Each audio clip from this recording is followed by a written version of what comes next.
order. Mr. Henry, would you please call the roll? Mr. Screbutenis? Here. Mr. Laflemme? Here. Mr. Khan? Here. Mr. McPartlin? Here. Mr. Darpino? Here. Mr. Oster? Here. Chairman Walsh? Here. Let's see, one thing I've got is just a quick announcement. At the recent organizational meeting of the town board, Ms. Shenfield and Ms. Gold were both reappointed as alternates to the planning board. So I'd like to thank them for their service and welcome them back. I was also reappointed to a full term on the planning board and your chairman for the calendar year 2020. And I also thank the town board for their support and confidence in me. We have no minutes tonight. I assume we'll hopefully have this meeting in the January 13th meeting for our next meeting for approval. So we'll move right on to public hearings. Tonight we have a public hearing regarding 2220 Crescent Road site plan review and special use permit. Mr. Henry?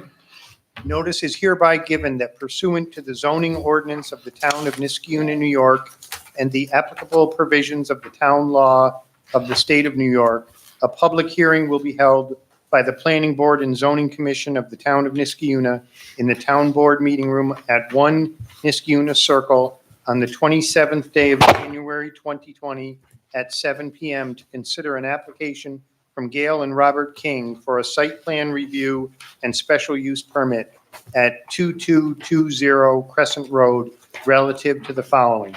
For an application to convert an existing multifamily residential building at 2220 Crescent Road into a mixed-use building with multifamily apartment units and a cosmetology, electrology retail service store. The property is located in the Town Center Overlay District and the CN Neighborhood Commercial Zoning District. A copy of the site plan will be available for inspection at the town clerk's office and the planning department in the Niskayuna Town Office Building and at the public hearing.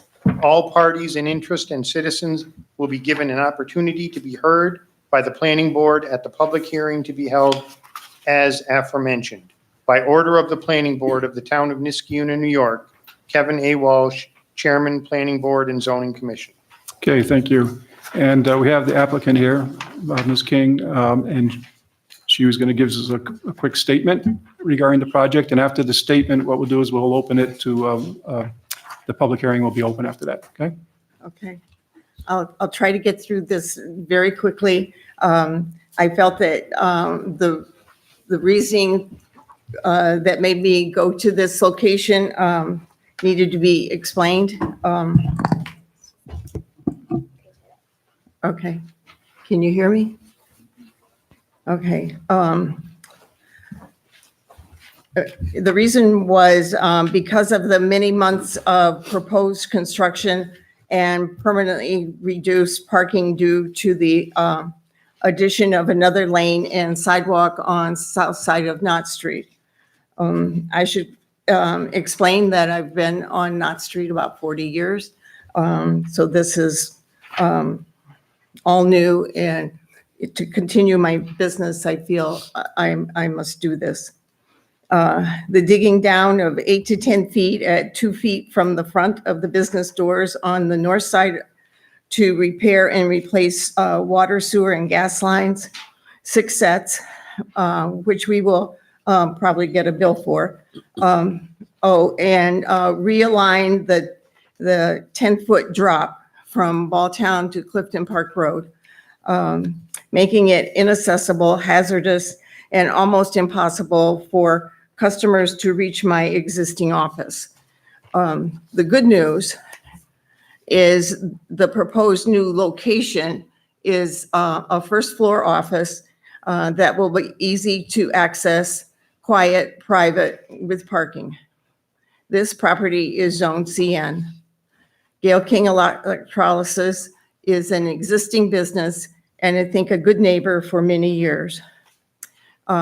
The additional parking near the access road will be dedicated to 2220 Crescent Road and the rear of 2215 Knott Street, owned by Bob and Gail King. 2215 Knott Street will benefit from the control and retention of snow and stormwater at 2220 Crescent Road. Thank you. Okay, thank you. Okay, the public hearing is now open for 2220 Crescent Road. Anyone wishing to be heard regarding 2220, please come to the microphone, state your name and address for the record. And we'll listen to Hello. what say. My name's Alex Rufer. I own and live at 2223 Crescent Road. I have a few questions about this and comments. Firstly, safety. The entrance to 2220 is kind of far from the access road and the side there. And I'm worried about the business of the street. There's already a relatively narrow street for Old Niskayuna because of the apartments. People park on the road. I've multiple times had to go into the trees, walking the dog to avoid getting hit. If there's more people, more traffic, is that going to make it worse? Secondly, I'm concerned about property value. I have a single family residence. I bought it in 2017. What happens when you make that mixed use rather than all residential? And thirdly, future state. I'm assuming this business won't be there forever. At some point, she would like to retire. What happens then? Is that zone now for another business to come in? What kind of business would come in? Things of that nature. Okay, we appreciate your comments. We'll address best we can later on in the meeting under discussion item. We'll be talking more about this later. So we'll just, for the public hearing, we'll listen to what everybody has to say. Okay, thank you. Anyone else for 2220 Crescent Road? Lorene Zabin, 2455 Brookshire Drive.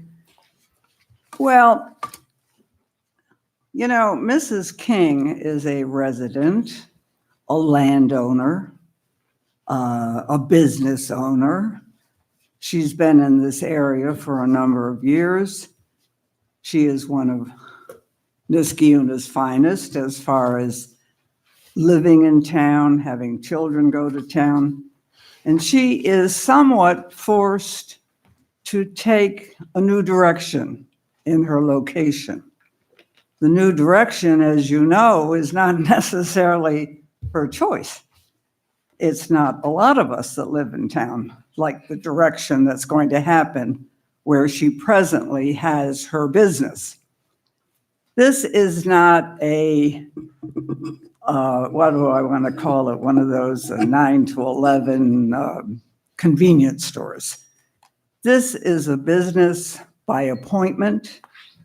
I'm not sure, I've never gone there as a customer or a client. It is done on a one-to-one basis. She is the only person who does this particular service. To my knowledge, there are 2 parking places that are dedicated to the 4 apartments that are in this small structure, which I'm sure you've all looked at it. I've certainly lived here long enough to see it. It's a very terrible road that goes around the back of the co-op to Clifton Park. It's never in good repair, and I really don't know who owns all that property. But we do have a mixed use. We have a gas station on the corner. We have a professional office building next to that faces Balltown Road. It has an insurance office, which of course is retail or business. And as you approach going around the corner, they used to have garages for long-term storage. I don't know whether you know that, but I do know someone who had one. And it was like a winter storage when they went to Florida. So, you know, let's not feign innocence about this little 4-unit building there. I think Mrs. King deserves to have this special use permit. In a CN zone, of course, you want to know what would come afterwards. Well, I would love to know what comes afterwards in any of our decisions. They are certainly open to discussion, and if there was something untoward coming in there, we would know about it and it wouldn't be allowed. You just don't close one business and open up another business. So I wish you'd think really very carefully about the need to help the residents who are going to be affected by what's happening through no choice of theirs.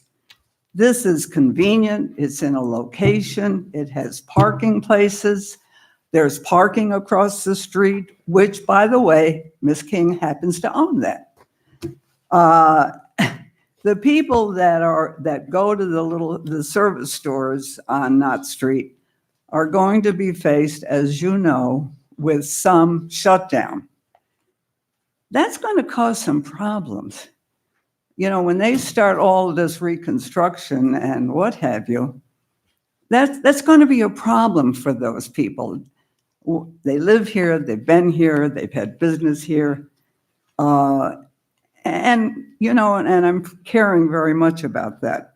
So getting back to Mrs. King, I think it's wonderful that she has lived in this town, has operated a business, paid her taxes, been a good citizen, and she's asking for you to give her a special use permit so she can continue this, so she doesn't have to move out of town. So I thank you very much. Okay, thank you. Public hearing for 2220 Crescent Road is still open. Anyone wishing to be heard regarding 2220?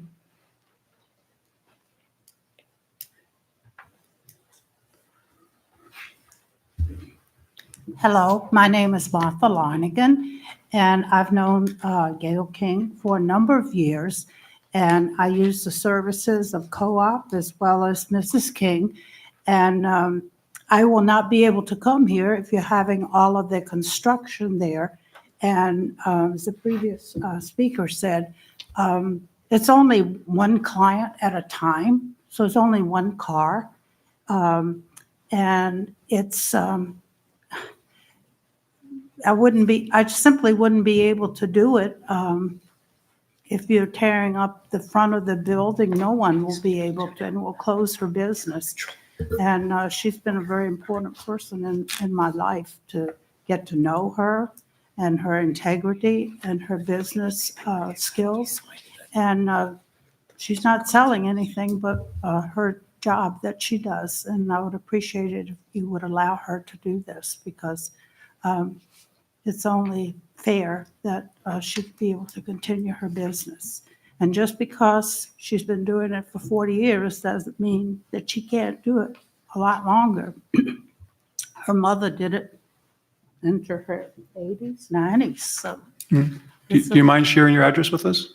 Pardon? Do you mind sharing your address with us? Oh, it's not in Niskayuna, it's in Burnt Hills, New Okay. York. Okay, thank you. But I've come to the No. co-op, and that's. No, how I'm I glad found her. that you spoke. Thank you. And I will miss not being able to do business at co-op too. Thank you. Should we clarify? Should we clear? So I just want to clarify for the record that the town is only considering the special use permit at this property in the context of taking an existing residential building and turning it into a mixed-use building. It's not a commentary on any outside projects. We really just need the scope of what we're hearing, I think, to be relative to the special use permit that we're looking to grant, just as a side.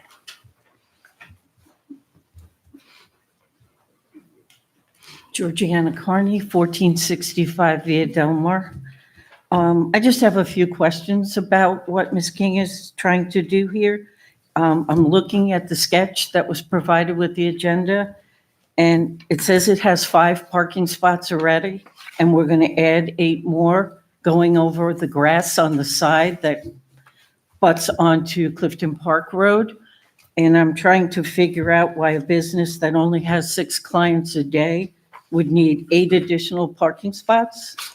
I'm a little confused by that. My other question is this opening up to the people on Crescent Street. Right now, they have 4 tenants in one building. If Mrs. King is allowed to go in here, what's going to go into the next building and what's going to go into the 3rd building along Crescent Street?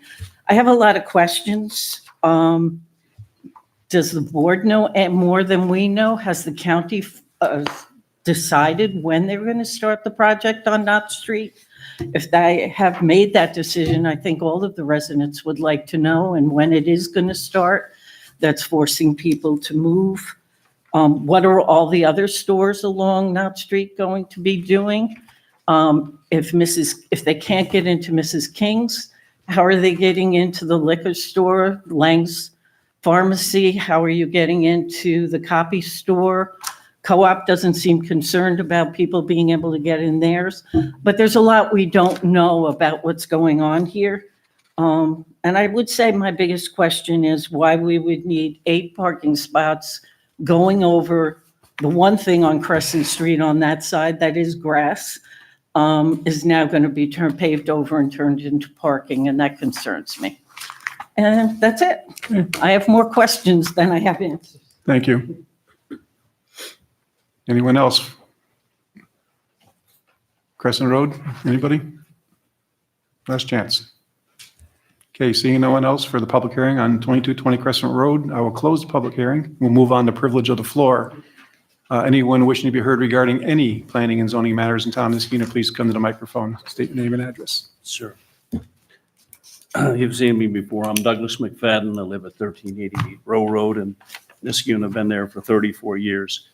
I was looking at the paperwork specifically from this Conservation Advisory Council, and I have some comments about some of their conclusions. We believe that the stormwater drainage system is presently inadequate. This is before you add any more houses at the 2520 Vincenzo Road site. And I have videos and photos of flooding coming out of Denise Drive as late as August 17, 2019, the west end of Denise. I have both video and photos of on Vincenzo, on just one house. We had a lot of excitement as the water came down. It didn't turn and go north, thank goodness, and not into my driveway and into my house.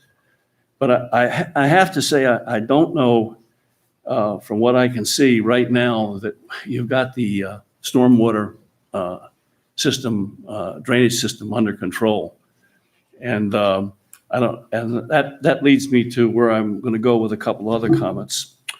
House number 2 will have to vector stormwater either towards Pocinelli. We talked about that, Mr. McPartland did, or it can go to the Harson house too, because it depends on where the property, what side of the property you're on, but it could go both ways. That isn't necessarily a problem, except that if it goes towards the Mr. Harson, it's going to go towards Vincenzo, I think, and it's going to come right down Vincenzo. There's about an 8-foot vertical, as I read this sketch, between the apex of Vincenzo and Rao Road, where I live.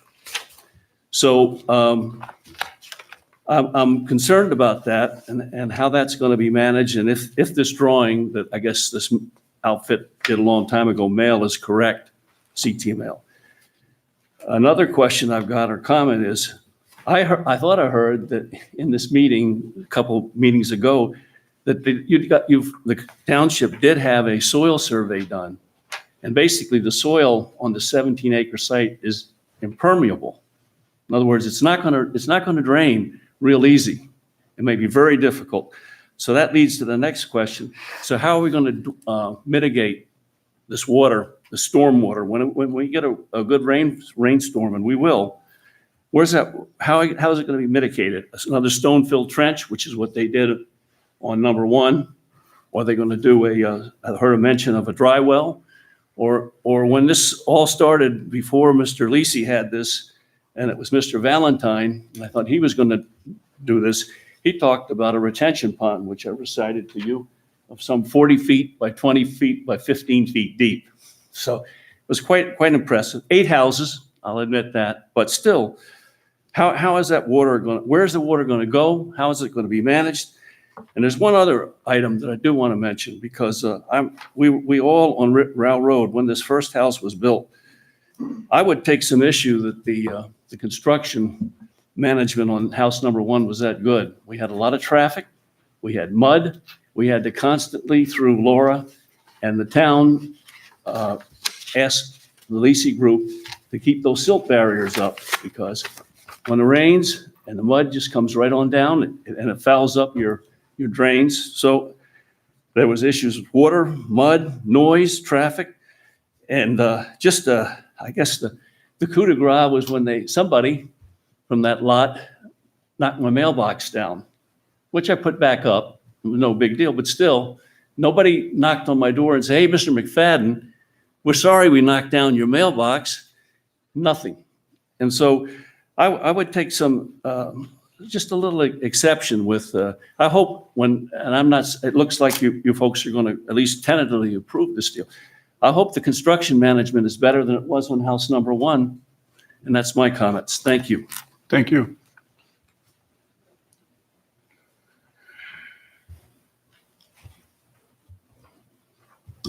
Hi, good evening. My name's Norman Schilling. I live at 1400 Row Road. I'm 3 houses down from Doug. So when he's happy to see that the water was diverted north, I'm north. So that water comes down to my place, goes into the creek, and then that's where it overflows. I went through the seeker review and there were some things in there that disturbed me. Okay. And if you've got it in front of you, I'm going to be referring to paragraphs in it. First, in paragraph 1, it says, okay, well, because there's fewer houses going to be built than could be built, that's not going to be so bad, meaning, well, it could be really, really bad, but bad is going to be okay. And it concludes that, yeah, there's going to be a minor impact. And I wonder why it doesn't say something with wording that goes forward and says, okay, well, with mitigation, there will be no impact. And I think those are the only words that would really remove us from, the risk, or get it on paper, in the words that, yes, this will have no impact if we do this right. So I looked at that paragraph 1. It shows up later in paragraph, I think it's paragraph 2 and paragraph 3. It's going to be minor impact, and it's the minor. And as we know that any additional water could have a substantial impact. It could be a catastrophic impact because of the capacity is right now at the limit of what that drainage system down at the bottom of Row Road is able to take care of. So anyway, it would seem that the document in wording, and it kind of gives me, doesn't make me real happy or comfort me. I think it leads to yes, it's saying a minor impact is okay. And I'm saying minor impact is not going to be okay. Thank you. Thank you.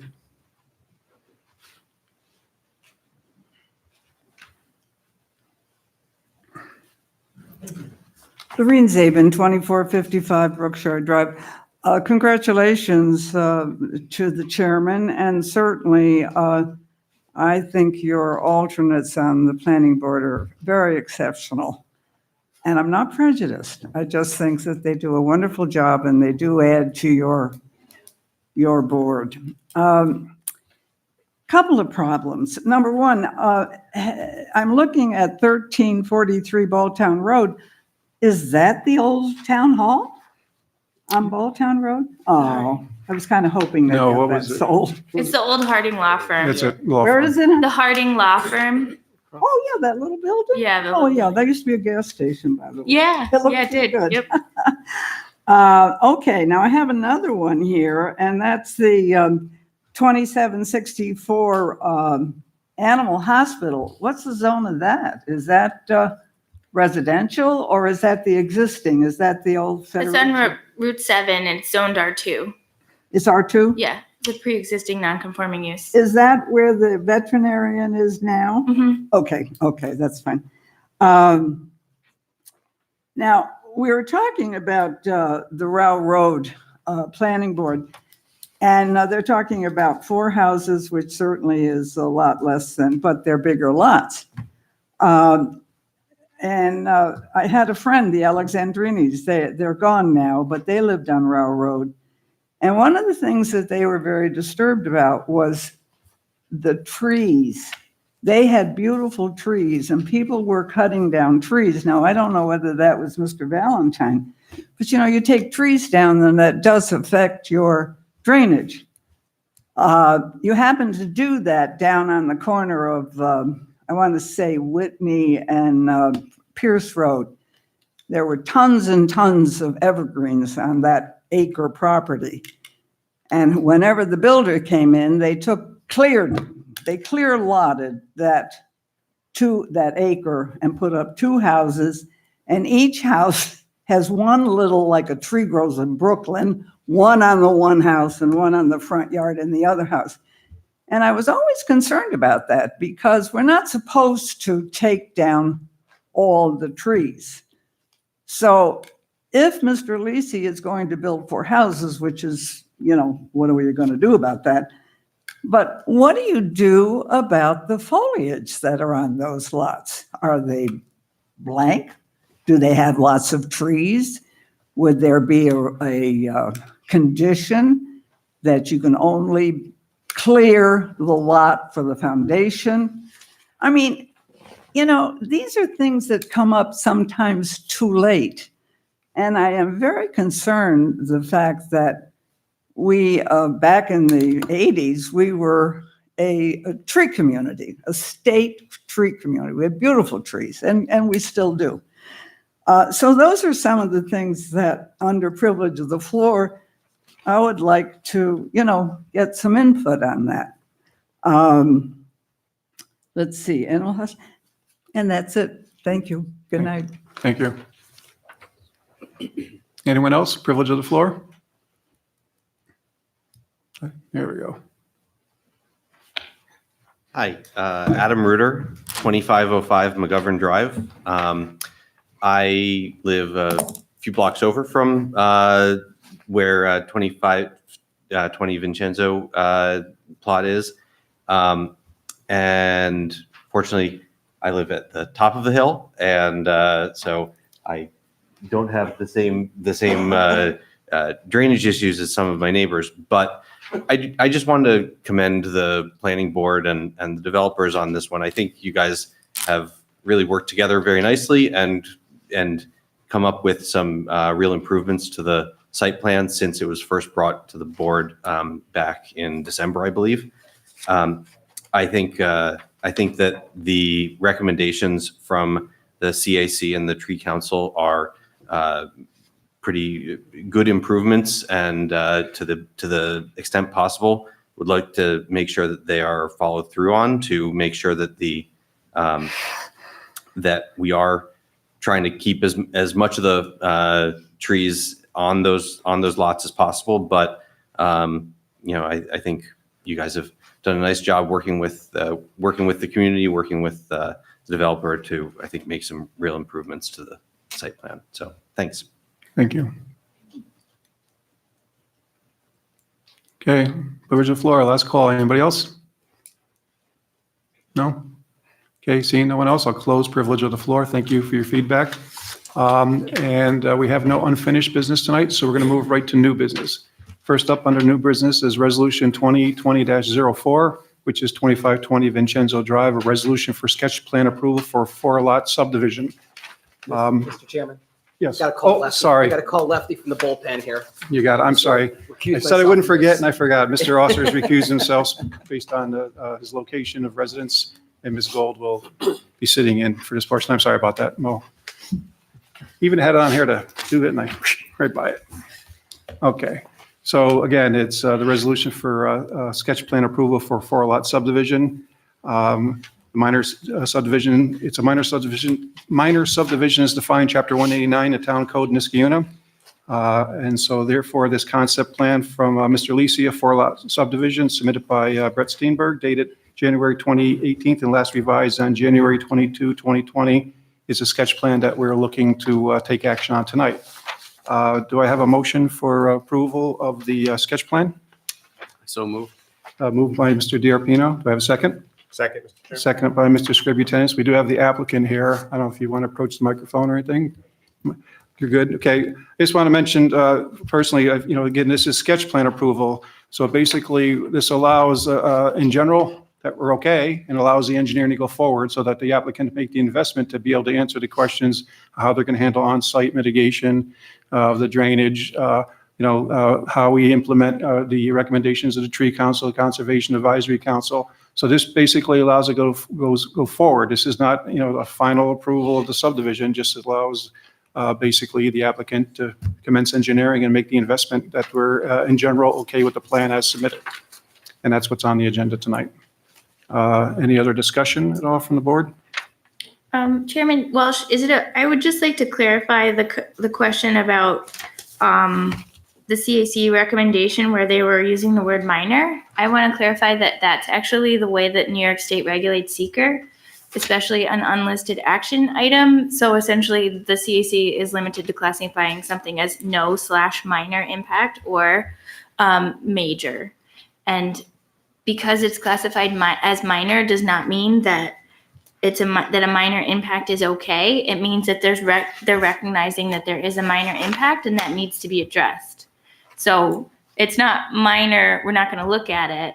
It's minor, we will look at it. And that's just the nature of the way that the seeker forms are written. Right, we're not dismissing the concern. It will be addressed in the engineering analysis. Yeah, they just have to put that in a category. Okay. Thank you, Ms. Robertson. Appreciate that. Any other questions or comments? Yes, I will note, we've had previous applications for this property. This is by far the best. And I appreciate Mr. Ruder's comment. I think it's improved over time. But there are still concerns, and we will be looking most carefully at the drainage. Okay. All right, so we have anybody else? Mr. Chairman, what if Alexis can speak to a little bit about the form of the deed restrictions and what they're connected to? That's okay. Laura might actually be better to expound on this one. I mean, before anything's filed, there'll be the condition that it's approved by the Office of the Town Attorney, and we're comfortable with the language. There was discussion at the last meeting earlier this month about on the undeveloped portion of Lot 4, whether or not it was going to, did we end up settling on any future subdivision, or was it 30 years? Oh, yeah. So that is, they did change it to sort of an indefinite plat note, but the words are actually changed, and I prefer the way that they were written in the earlier plat note. They added as required under the Town of Niskayuna subdivision law at that time. And I don't know, that may muddle the water a little because who knows what our code is going to say. I think we just want to just outright say, any future subdivision of the unrestricted lands on Lot 4 will require a major subdivision review. That's period. what we had in the original one. It was, yeah, it did Yeah. get changed. It is, all right. And and before it had a time frame, now it's indefinite. I mean, I'm okay with the time frame with a period. I think when you add in the code, you don't know what our code's going to be, and that limits the intent of the plat note. Okay. I agree. So what's the form of the deed restriction that it's going to be? The deed, so there's two things going on, right? The deed restriction is the sort of cross-hatched area that wouldn't allow further subdivision ever on lots 1, 2, and 3. 1, 2, and 3, and then 4. There's a potential that he's going to take down the beautiful house. I guess so you guys were like, okay, he can keep the front of lot 4 as on deed restricted, and then the remainder of the lot for the potential of future subdivision. But in order to avoid serial subdivision, in order to take into account, the public's comment that it's cumulative impacts, when we see these things, we had asked for the plat note that no further, any subdivision of the unrestricted lands will then require major subdivision, and that would trigger, even higher levels of scrutiny on the, the drainage and those type of issues, and treating everything as cumulative. That was the intent of that plat note. So deed restriction, crosshatch, never subdivided again. And that's partially because potentially you could look at something coming from the north, the lands of Polsinelli or something. So you're protecting all of that land in perpetuity. Deed restrictions are extremely difficult to remove. I think you have to go to the New York State Supreme Court. We talked about that last time. And then the plat note is something that's governing the remainder of the non-deed restricted land. Does that make sense? Yeah, so Laura, you have a concern with the addition of as required under the Town of Niskayuna subdivision law at that time? Mhm. Would rather have it just say subdivision review period? Mhm. Is that what your comment was? I mean, it did have that sentence before. In the No, I previous- don't think so. I went back. Um, Are you last looking at it? week- Last month's, Maybe the first one? it's here. I mean, What's the date on should I that? read it? So Right here. this is the one dated, it's what we had at last week's meeting. It was but 30. going- When it was 30? Yeah. I'd say so like, it- do you it have the reads- 10-year one, Genghis? No, I just have the 30-year one, not the 10-year one. Yeah. I think it has gotten changed. Okay, so no, so the 10-year one, somebody have it? That was a meeting I was absent at. Oh, So I yeah. don't have it. I have it, but I didn't put it into my Is Chris detail. pulling it up? I think the 10-year was the very beginning of our Yeah, it was the first conversation. stab at it. Yeah, and I think then we, But I guess it's irrelevant. Just why don't we get it to say what you want? to Yeah, say? right. That's why I said that we would leave it up to the attorneys. They know better than I. I do feel like it changed a little. Is that the only concern, just under that note, Mr. Robertson, that you have, as required under Town of Niskuna subdivision law at that time? Yeah, I mean, I think you just want to say any future subdivision requires major subdivision review. I don't know. Right, and I think the intent may be the same, just, I definitely think the intent is the same. all right. But I'm okay with modifying that recommendation on a town planner. First of all, I'd like to say, Mr. Henry, that Mr. DiArpino motioned that for approval. Mr. Scributinus seconded that in case you didn't get that. But I guess I'll make a motion that under the, on the concept plan, under future subdivision, that we strike the last words as required under the Town of Niskuna subdivision law at that time. I'm going to make a motion that we modify the resolution to note striking that from the map. Do I have a second on that? So how's it going to read on the map? It's just basically going to read, any future subdivision of the unrestricted lands of Lot 4 require a major subdivision review, period. So Is that- that would be my recommendation, but I feel like we should give legal the time to look at that and coordinate it with the applicant. That was just my note on there, that I do think it did change. And the only reason that I think it may muddle it, and Alexis can jump in here, is, and maybe you have to put it in there, but if our code at the time says that it's not a major subdivision, but we put a plat note on there that in perpetuity it will be a major subdivision, then is it conflicting? Like, do we just want to say it is a major subdivision as soon as it gets subdivided? I mean, that is the intent of handling the cumulative impacts. I don't know. yeah, I mean, I can expand on this, now, or I can, when we discuss with the applicant, if this was an intentional change or if it was his interpretation of the conversation at the last planning board meeting. I think that we should have a reference to a law. I mean, it doesn't have to say, because otherwise it just says under subdivision review. I think it should, as required under the code of the Town of Niskuna, and rather than you could classify it as major subdivision, because, that term could change in definition, just say it will be subject to this heightened scrutiny of subdivision application. Yeah. Something along those lines. I think that captures the intent. Yeah. The thing that I want to avoid, which everybody I think clearly understands, is in the future, if it's 30 years from now and they're only going to subdivide out one lot, Yeah. that is going to be classified under our town code as a minor subdivision. So if you put a plat note in, I don't know, I just want to make sure that's Yeah. right. Yeah, we can make sure, and I think the applicant is, has the same intent, like trying to capture the same thing, unless I'm wrong on that. Good evening, Brett Steenberg, engineer for the applicant. Yes, Alexis, you're absolutely correct. It was the intent of my interpretation of our conversation when we changed that note from the 10-year note to the 30-year note, because there was some concern and a lot of banter back and forth regarding what the code is going to be at that time. Is there even going to be a major subdivision code at that time, or, how things might change? And it's just our intent to try to be all encompassing with this note stating that, we can't come back in with a one lot subdivision and fall under a minor subdivision. And we can certainly work with legal counsel through the final process to make that note acceptable to everyone. Yeah, like maybe we should add the words cumulative or something. think that That's we- capturing what we're trying to get at. Yeah, I mean, I think for purposes of what we're going to be filing, but we want to keep it pretty straightforward. And then, once we're comfortable on the wording, I mean, if there ever was a question as to interpretation, we could look back onto, our resolutions or our understandings that are not necessarily filed with the land. So, go ahead. So I just want to clarify. So I'll ask it as a question. Is it within our legal right? So our intent here is to not have another property built beyond what's on the drawings and have that come in as a minor subdivision. Correct. Yeah, correct. Right? I mean, So- yeah. I think we are legally able to state that requiring a major subdivision, regardless of what the code's going to be. So just to clarify, are you saying that our intent is that we don't want any further development on that portion? No, our intent is that whatever further development happens, we need to go through a major Yeah, so we don't run into the issue of whether or not this was a common plan of development that should have been subject to major Right. subdivision review in the first place. I think that's Right. the intent that. I mean, I think that's as far as we can go, right? Yeah, I mean, yeah, it's all subject to negotiation. We're not forcing it upon the applicant. Yeah.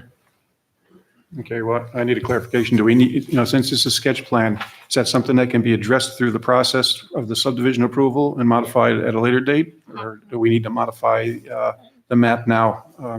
I think this language is adequate.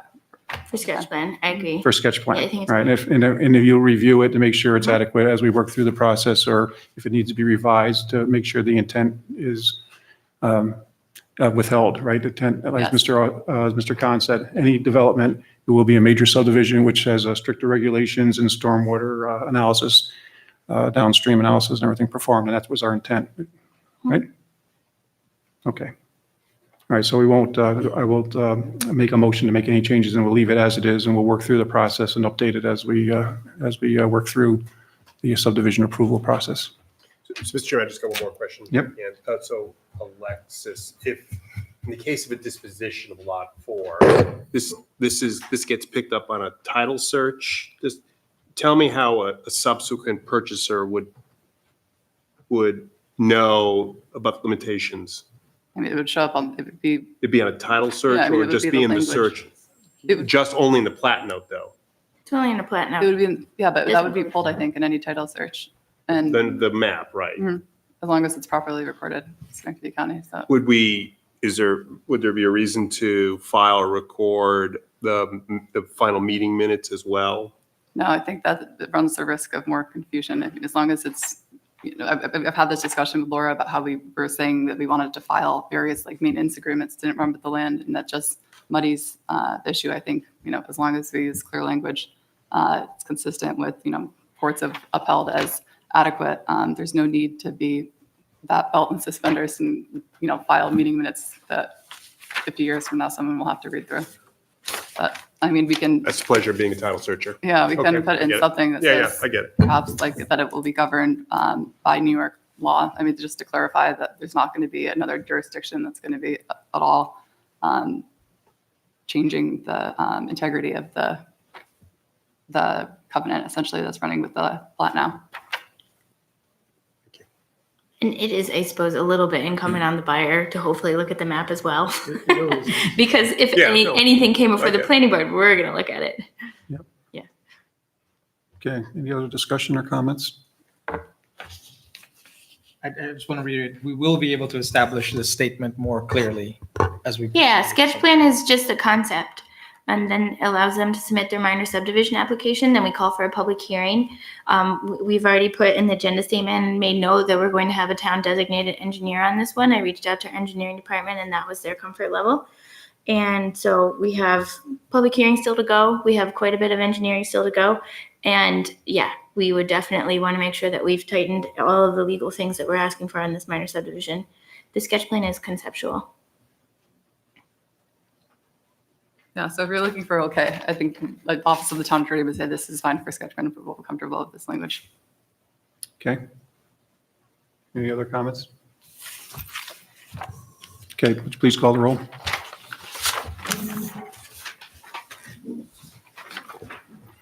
Mr. Scrubbutennis? Aye. Mr. Laflamme? Aye. Mr. Khan? Aye. Mr. McPartlin? Aye. Mr. Darpino? Aye. Ms. King? Ms. Gold. Ms. Gold? Aye. Chairman Walsh? Aye, the resolution's approved, sketch plan's approved. And as Ms. Robertson stated, it's a work in progress. We'll have more opportunities, privilege of the floor. There'll be a public hearing. We'll let them get started with some engineering and, it's a work in progress. So appreciate everybody's comments. Thank you. Okay, we have another resolution tonight, Resolution 2020-05, a resolution for 2305 Knott Street, a resolution for sketch plan approval of a tenant change in signage. Let's see if I can find that. Here it is. And that's for LT's Grill, which is the becoming LT's Mexican Grill. And that's what this resolution's about. And basically LT's Mexican Grill. The site plan meets the requirements of the zoning code, the previous site plan approvals, and therefore hereby approves the site plan signage and tenant change. Do I have a motion to approve the resolution? Motion. Moved by Mr. Khan. Have a second? Second. Seconded by Mr. Oster, and we'll have some discussion. Is the applicant here? Or anybody representing the applicant? Are you? So as stated in the resolution, this is basically, allows LT's Mexican Grill to take over the LT's Grill. But we're also approving the signage tonight. Do you have anything you'd like to add at all, or? Correct. The sign is the same shape, same size. It's just now says LT's Mexican Grill. Yep. And basically there is the Mexican Grill part was made up and fastened to the sign. Is that fastened with lag boats or something that's very secure that Yes, Yeah. yes. It was fastened the same way as the old sign. you just received a little bit of feedback that, the sign, I guess the color of the sign is in keeping with the LTs. And I mean, I drove by and it didn't, strike me as much as a concern. I don't know if anybody else had any comments on the resolution or anything at all. No, it looks like it fits. Yeah. Same business. We run the same way. It's just different name and a little bit different menu. Yeah, we appreciate you coming in to do the tenant change and make sure you get to take a look at it. Okay, And I think, okay. thank you. Do you have an opening date? Soft opening on Saturday. Oh, this Saturday? Oh, really? Okay. Yeah. Okay, great. Okay, any other comments or questions for the applicant? All right. And I'm sorry, and do you have, we moved that resolution? That was I moved Mr. it. Khan and seconded by Mr. Oster. I'm sorry, I regret that. Any other discussion at all? No? Okay, guess we'll call the roll. Mr. Scributinus? Aye. Mr. Laflamme? Aye. Mr. Khan? Aye. Mr. McPartlin? Aye. Mr. Darpino? Aye. Mr. Oster? Aye. Chairman Wall? Aye, the resolution's approved. Good luck. Looking forward to having you in town and stopping in, so thank you. All right, we'll move on to discussion items for tonight. First up on discussion items is 2501 Troy Schenectady Road, the Capital District Jewish Holocaust Memorial. And I guess I'll turn it over to Mr. Khan or Laflamme. And well, I mean, basically, we heard back from Weston and Sampson, the town designated engineer, and I guess we have to have a response, right, Mr. Khan, from the applicant to close the loop on their comments. Yep. So I'll turn it over to you, sorry. Of the comments we received in Weston and Sampson's letter, only one changed the physical layout of the site. We added a catch basin here. We used to have that in what's called the blind connection, two pipes coming together, which is to clean out. But as per the letter, we added a catch basin there. The rest of the things had notes that had to have call outs on them, and all those were done. That plan has already been changed. A lot of them had to do with details. There was a mistake on the call out of the light standards. They both had the same symbol. We changed the one to the correct symbol. We updated the site details. The erosion and sedimentation control plan was updated. The main change there was the width of the temporary access, the stabilized access. Had to be 24 feet rather than we had it as a narrower access. Change of the stormwater prevention plan are things that normally only affect the technical review. In other words, somebody called out the soil, we called out a different soil type, and that was based, this site has two different soil types, one called hydrologic class A, which is a very fast soil. The majority of this site is hydrologic class C/D, which is soil that has virtually no infiltration. We called it hydrologic class B in total, and a point was made we ought to design it with the two different soil classifications on it. We've already run the data. It doesn't affect the design at all of the basin. The basin still has enough capacity to handle the flow. The principal things on here are actually the dry swale and the bioretention basin. None of those comments change any of the sizing there. The VHB comment response letter, comment 4, was the recommendation that a provision be made for providing uniform officers during special events be included with the town resolution. The applicant has no problem with that. However, I think one more time, we ought to verify that the police department's okay with that. I don't know whether or not that's been done internally, Yeah. but we ought to, before that goes on as a condition of approval, I'm pretty certain we should verify once and for all that the police chief is okay with that. Definitely. Yep. Did these comments make it back to, did these responses make it back to Weston and Sampson? Yeah, I mean, they got him on like Friday. Okay. Oh, his comments now? Not yet. No, no. Yeah, not, yeah. No, we just got this on Yeah, Friday. he just got it on Friday. We changed the plan today and we Okay. changed the SWIP today. It hasn't been resubmitted yet. There was one minor thing that Mr. Darpino had called out last time about the tree, or maybe it was The Mr. Bartle. landscaping But plan. the landscaping plan on the drawings. So the landscaping plan was updated and submitted to them later, Mhm. and it's actually not included in this comment letter because they didn't have the new one early Okay. enough to. But they have revised the landscaping plan and made it consistent, and that will go back to the TDE for final review. Okay. I just have one comment. I know last time you were before us, you mentioned that you still have to do the fundraising for this project. Yes. Do you anticipate that you'll be, underway with construction within 2 years? Because otherwise, it would probably be proactive to request an extension because both this final site plan approval and special use permit expire. You'd have to redo this process 2 years from the date of final approval. And that's not something you have to answer tonight. It's just food for thought.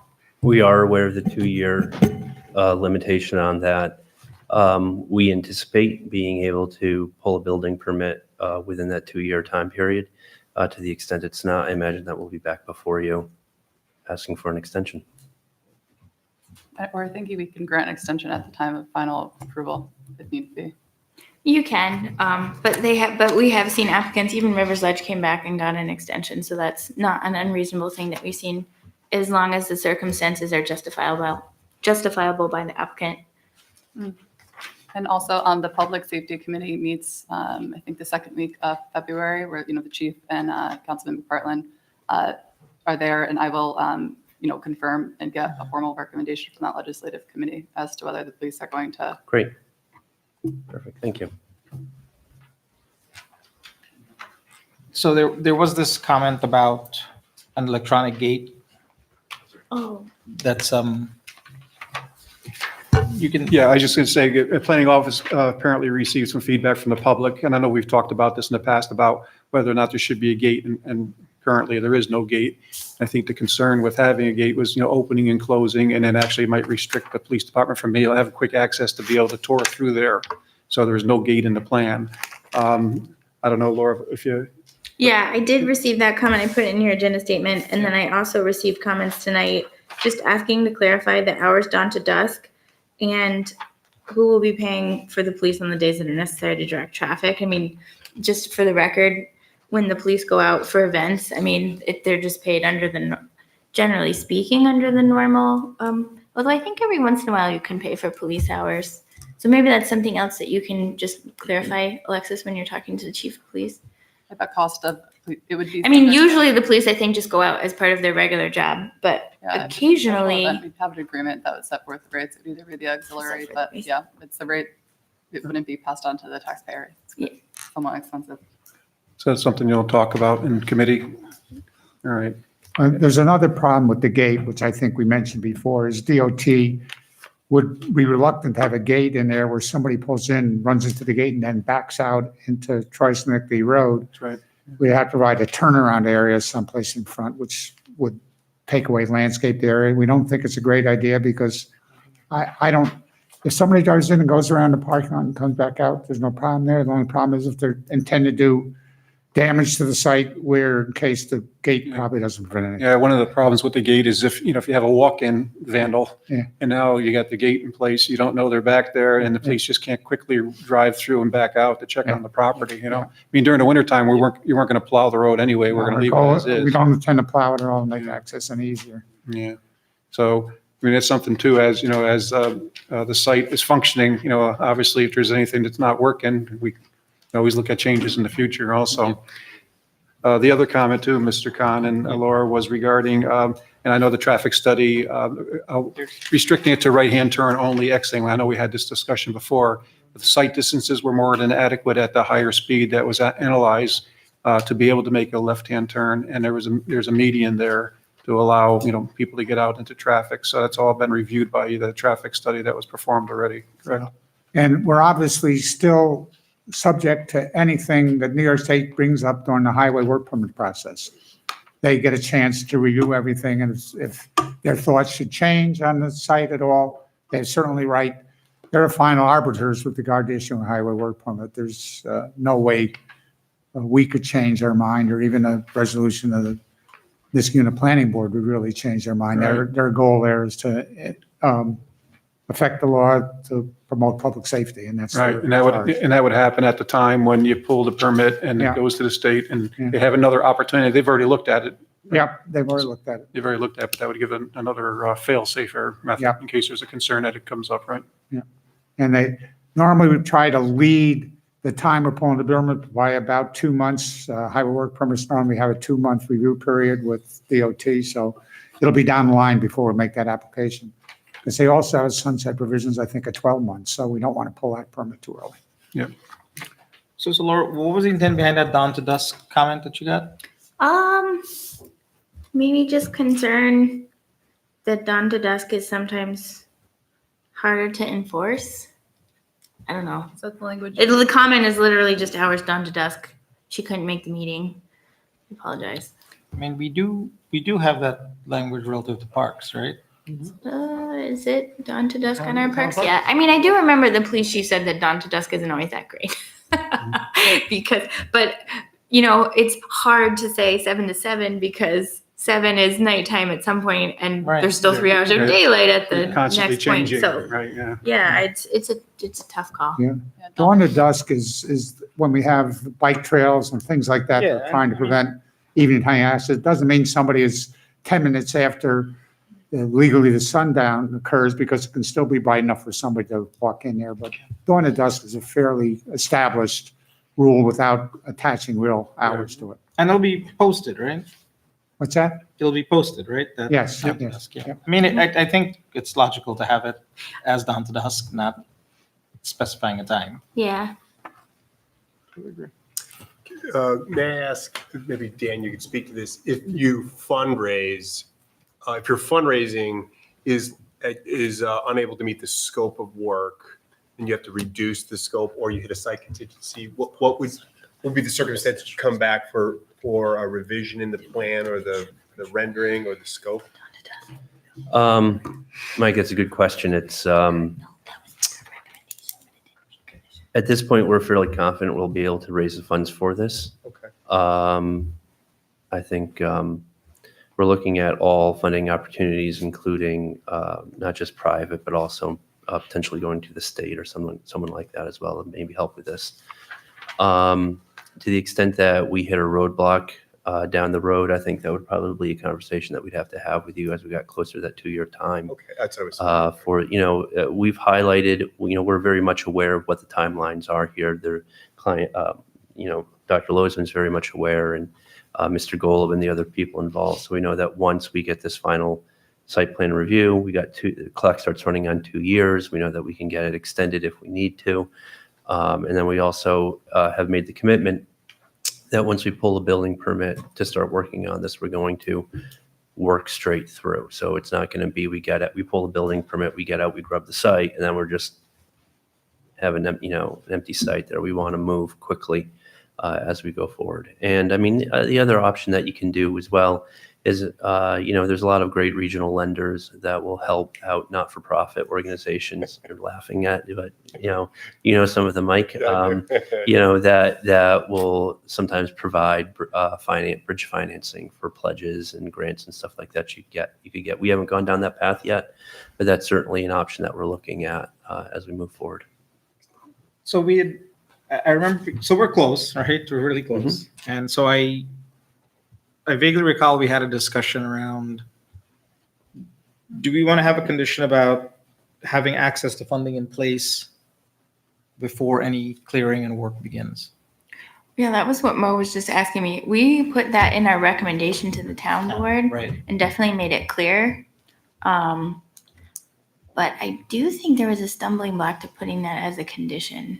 I know Alexis wasn't here. Do you remember that, Dan? Yeah, and I wrote a letter about it, and I can Yeah. provide Yeah. that, Let's that talk about letter that to you again. The issue to us is that financial wherewithal really is not a condition of, it's not really within your purview as the planning board, if I can be so blunt.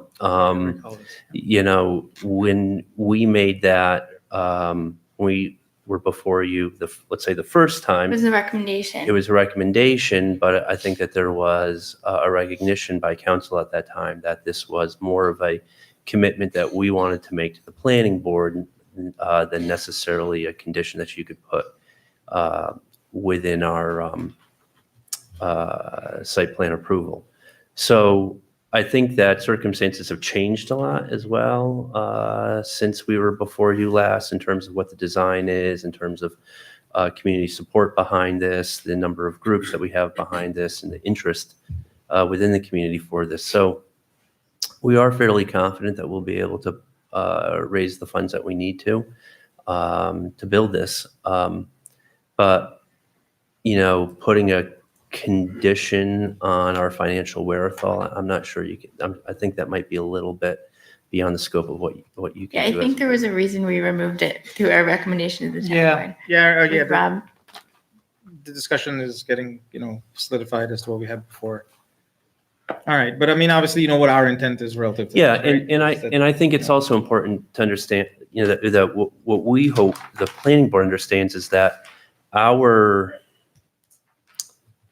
audience here is more than just the town.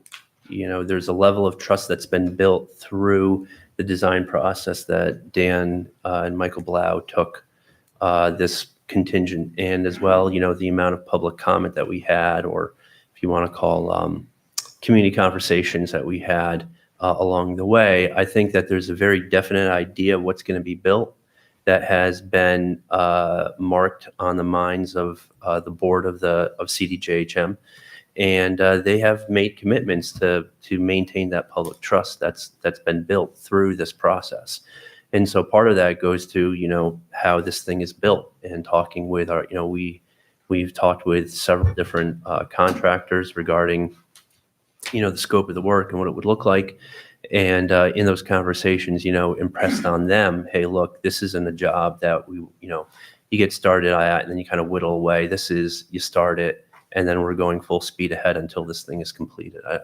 We don't see any other way to be able to move this project forward.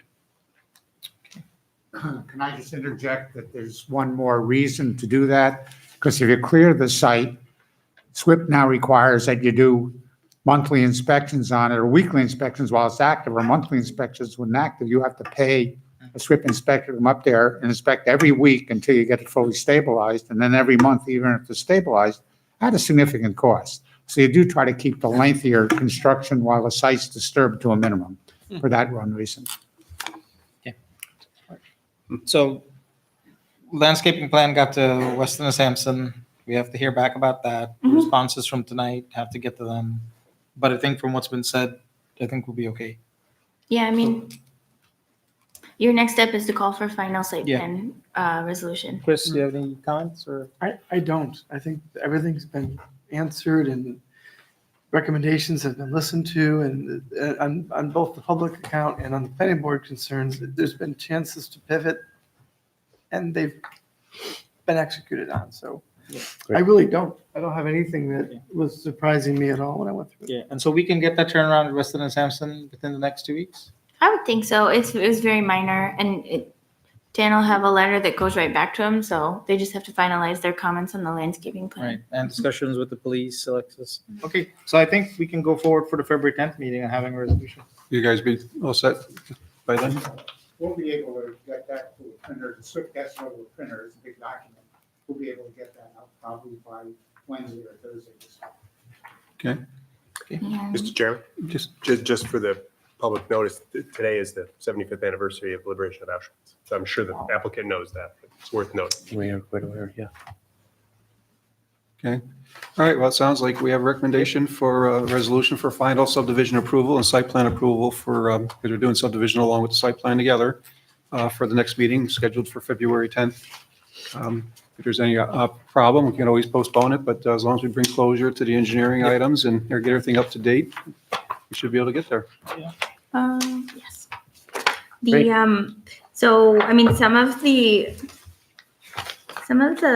conditions on the special use permit actually kind of change when it comes to final site plan. Like, for instance, in the special use permit, it says established hours of operation shall be discussed and agreed upon. So, I mean, my thought is, although I know it's a little bit iffy on this too, we've gotten mixed results from the legal department on this, but we would update some of the town board notes, essentially put dawn to dusk, maybe add something about the vegetative buffer recommendation from the tree council.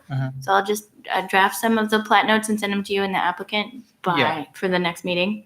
Yeah, I think if we could see those sooner than later, and Yeah, also sooner get than some later. feedback as to where Weston and Sampson is and what they've reviewed Okay. coming out of this. Yeah, just so we see it sooner than later. Yeah, it seems like engineering, we're there, and engineering to comments can be addressed quickly. It didn't seem to be extensive. And I think logistically, it actually has to be 2 resolutions because there's a minor subdivision. And I think that it's probably just logistically better to separate them. So I would probably do it as 2 resolutions, one for minor subdivision approval, and then following that would be the final site plan. I mean, I think what you're saying makes sense, so we should Okay. do it that way. Yeah. That's how we typically do it, Laura? Well, we don't typically need typically don't. subdivision for special use permit. So I think you definitely want to make sure that the subdivision is a separate resolution that comes prior to final site plan. It's okay with that? Sounds reasonable. That works for us. Okay. Sounds like we're all set for the February 10th meeting then. Great. Thank you. We appreciate you coming again tonight. Thank you, Dr. Lozman, team.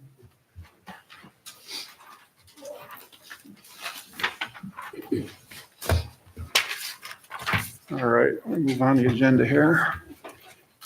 All right, next up we have for discussion 2220 Crescent Road Site Plan Review and a special use permit. And again, Mr. Khan's volunteered to be the point person on this one. Obviously, we had our public hearing tonight. We've heard some things from the public.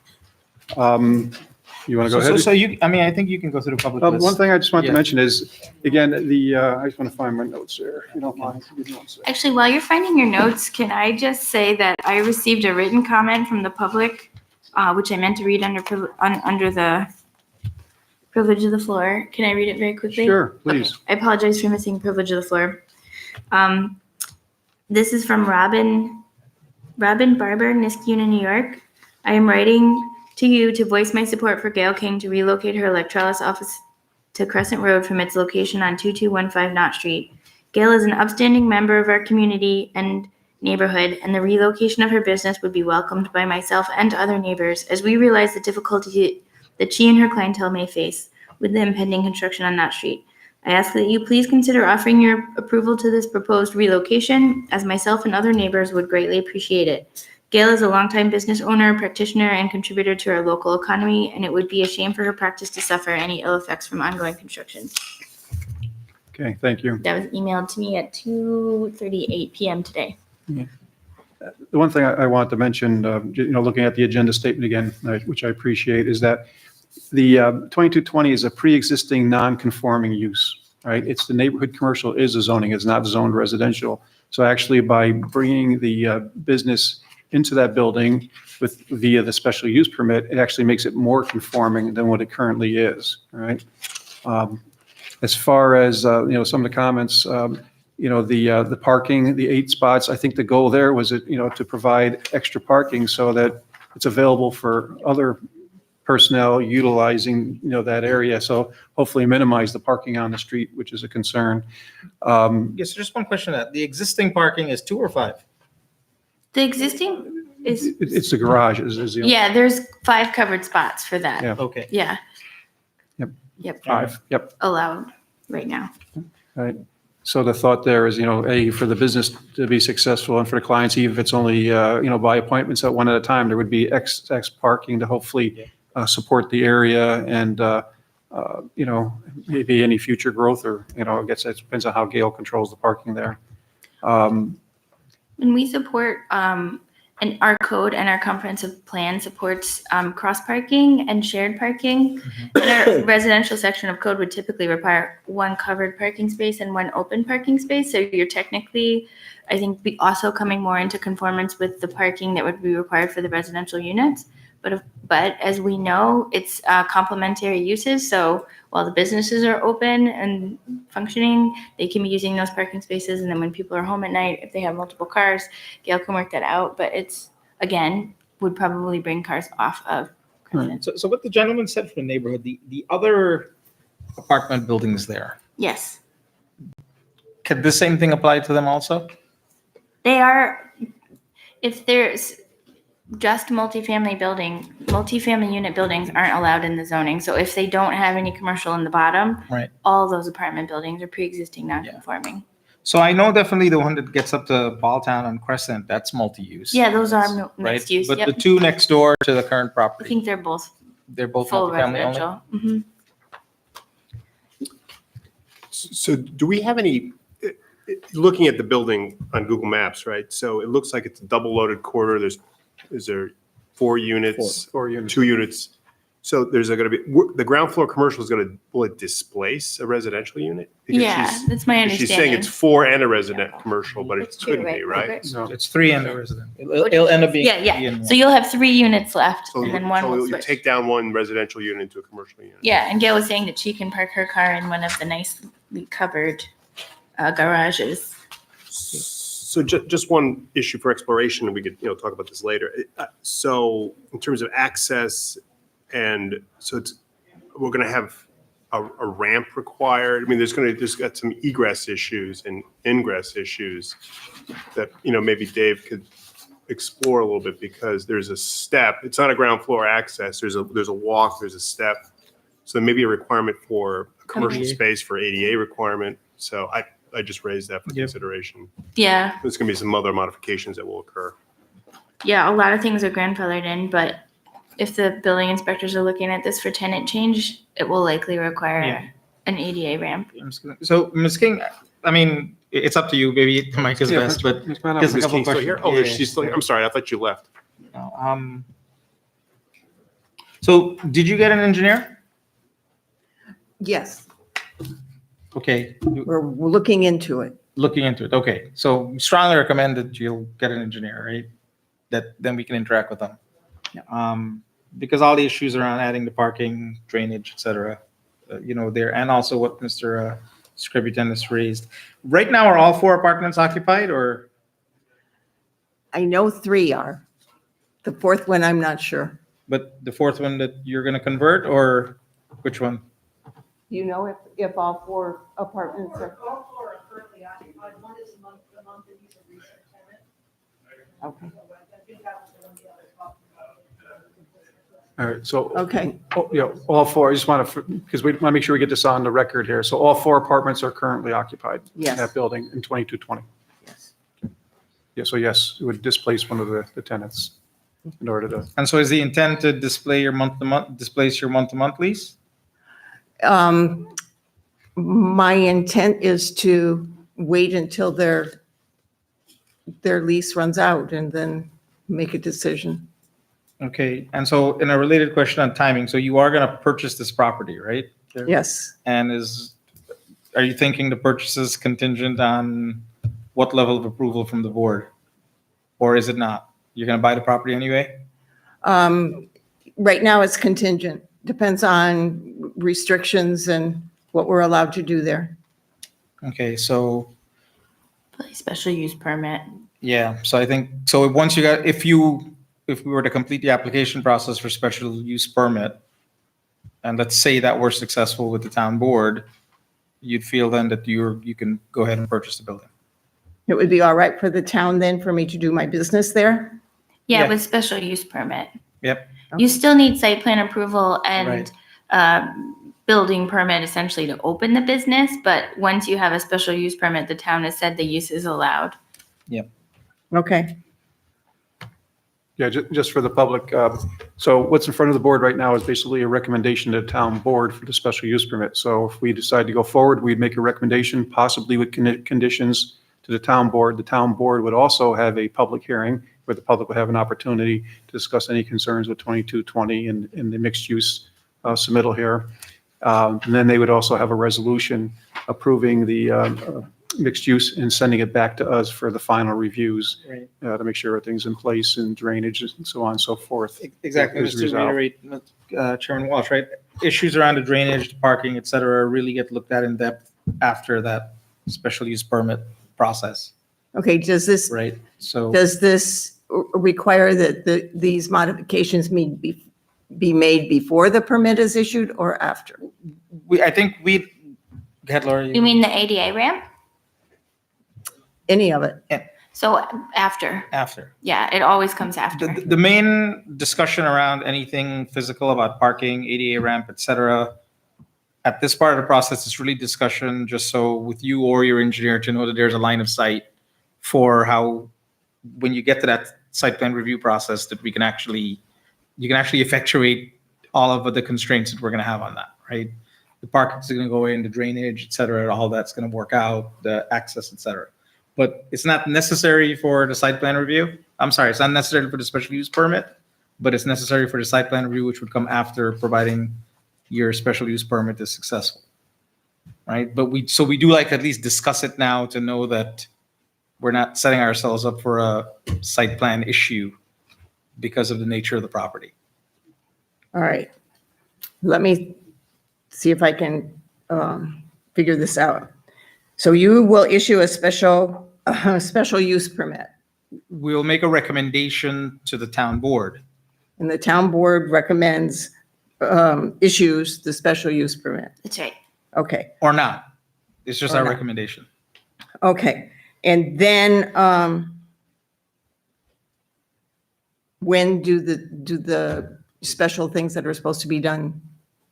And at that point, you'd come back to us, right? Because you probably don't want to invest too deeply into engineering and everything until you're sure that the town board's going to approve the use there.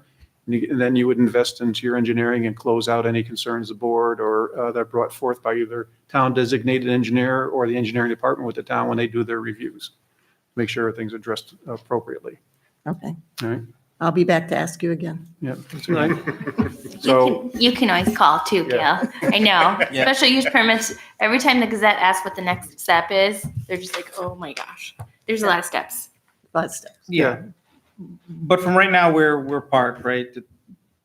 The use you're planning for the building does bring it closer to conformance of what it was supposed to be originally. And so, like I said, in my mind, honestly, and I'll talk with you and with Laura, it's really just at whatever level of technical information we know today to know that we can actually engineer whatever issues that would come up on site plan away and make sure that it conforms with everything that we needed to. Yeah. Yeah, and I think it's simple. Oh, go ahead. It's simple. Yeah, I think, yeah. And we talked before, I mean, we do recognize that it's residential homes across the street. And so we had talked about planting trees or buffering the new parking lot in some way to protect, that That's view. right. Yeah. and then driving by today, it looks like the building could use a little bit of maintenance. It looked like some of the paint's starting to peel. I guess, I know just doing a drive-by, I didn't study it too hard, Yes. but quickly it looked like it needed some maintenance over there also. And I assume that's your intent once you purchase the building is to Inside and out. clean it up. There was one other comment from the public regarding the future state. Obviously, future state's hard to predict. But once the special use permit, and you can correct me if I'm wrong, is issued by the town, if you were to go out of business or, retire, whatever. Or die. Go ahead. Yeah, I wasn't going to say that. I'm getting older. I don't say that any longer. You're But- being polite. But if there was a change in tenant, that's possible, but it will come back to this board for a change of tenant. So we'd review what tenant would go in there, whether it was appropriate, whether the parking is adequate, whether there be any special restrictions or conditions based on what the proposal is, so. I'll put those instructions in my will. Yeah.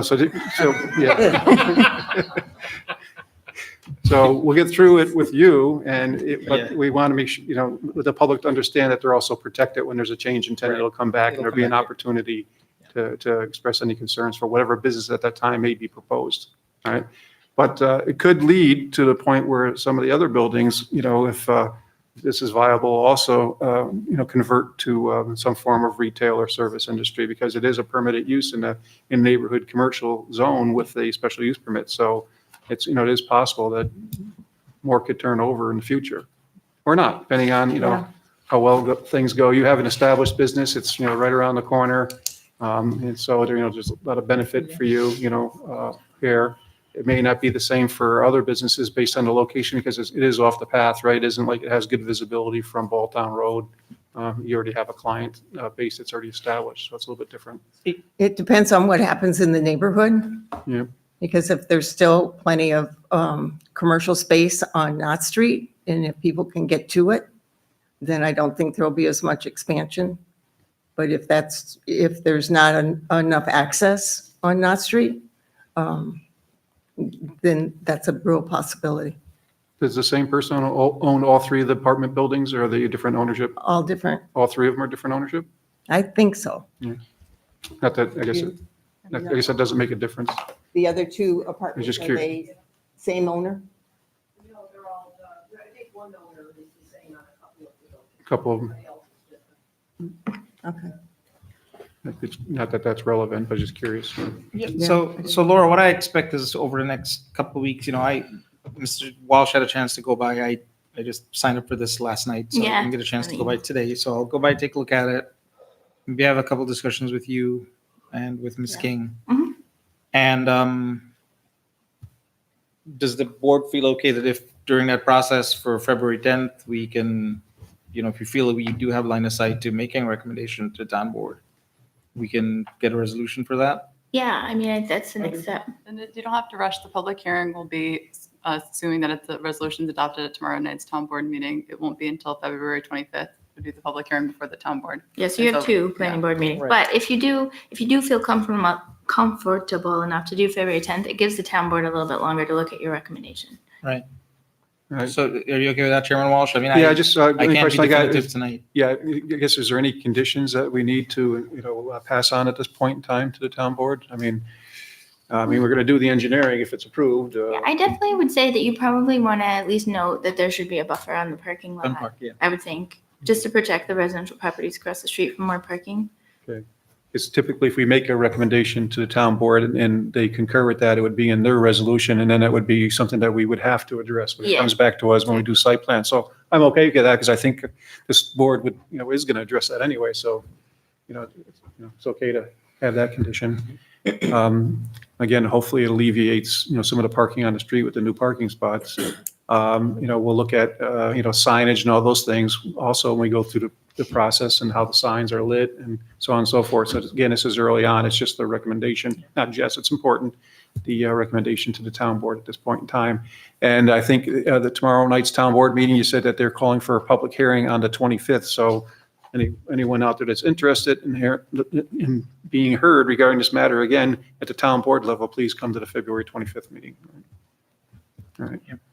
Okay. So right, just a couple final things. So we've got the process laid out. The covered spots, right now, the tenants use those? Mhm. Okay. And what are you gonna do with your existing property, 2250? Do you have any thoughts? I don't know. It's going to be limited because of the construction. Right, but the construction ends one day, right? I hope. I mean, it'll have to. Just like that. Keep going back to Okay. that, huh? Okay. Because there is you're like literally right behind it, right? This new property. Yep. Yeah, that's Yep. why the shared parking is with Yeah. the Knott Yep. Street Right. businesses. Okay, just wondering. Okay. Do you have my phone number? I'll be able to get in contact with you. Okay. Yeah.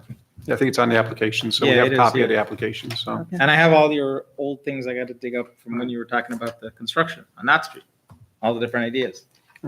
So what I heard is that, we're going to have at least start on a tentative resolution. Yeah. And you get an opportunity to take a look at the site, at least one condition. If we can think of anything else that we'd like to make sure the town board is aware of, we'll get the next couple of weeks to come through that, and we can work through Mr. Khan on that.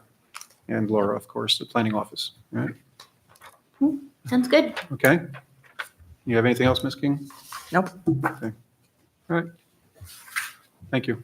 Thank you. All right, I keep finding my agenda here. I know I got it somewhere. Piles of paper everywhere. Right here. Okay. Okay, yeah, next we have 1343 Balltown Road, site plan application for the Body Works Professionals. Do we have anybody representing them here tonight? Anybody for Body Works Professionals? Okay, I know this, I think Mr. Diarpino, you said you would take this for us. So I guess I'll kick it over to you, but I did get a chance to take a ride over there today, so I'm ready to also discuss too. Retirement's good for you. Retirement, yeah, retirement's good for me. I have time to do all this. So there's, the proposal has a wall-mounted sign. Make sure you grab a microphone there, okay, David? Make sure we get you. So there's two signs. One is a wall-mounted sign, and the other one is a monument sign, which they're looking to put on the southeast corner of the property, facing Balltown Road, in the corner of Alton. And in that corridor stretch between Van Antwerp up to Knott Street, there's only one mounted monument sign on Balltown Road, which is KinderCare. And there's a couple small directional signs that point into the alley. So that's at least observations of monument signs in that general vicinity.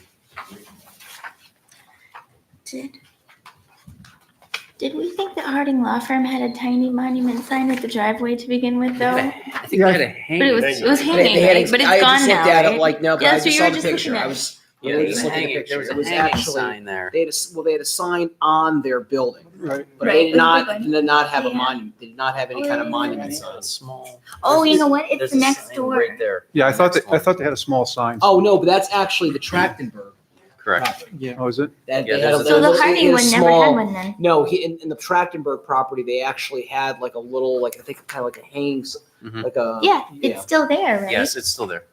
Okay, but that's not the Harding Law Firm one. No, it's the next property. That's it. There it right is, right there. Correct. Yeah, okay, See, so it's like Harding, almost like it's almost like one of those like Yeah. real estate Yeah. signs, but it had like his business address listed on it. okay. So that's actually where I was headed with the conversation was that hanging sign actually seems to be a little bit more suitable for that neighborhood, considering that the only large monument signs we have are at ShopRite Plaza. The strip on the co-op does not have any Yeah. down that way. There's a couple on Knott Street East. Yeah, I kind of with you. My concern was that, the magnitude of the sign. And, I went over there and sat in the driveway, making believe I was, pulling out and obviously looking south, looking to the north for vehicles traveling to the south. It didn't seem like it was a problem. But of course, without having a sign there and just trying to estimate where it would be, it seemed like it would block the view of traffic traveling north. And then if you were trying to get around the sign where the proposed placement was, you're going to have to inch a little bit forward, and there's not a lot of room there. So I was a little concerned. Again, not having a specific, like it's not marked where the sign would be, but I was trying to look at the plan that was submitted, and it just seemed like it was tough.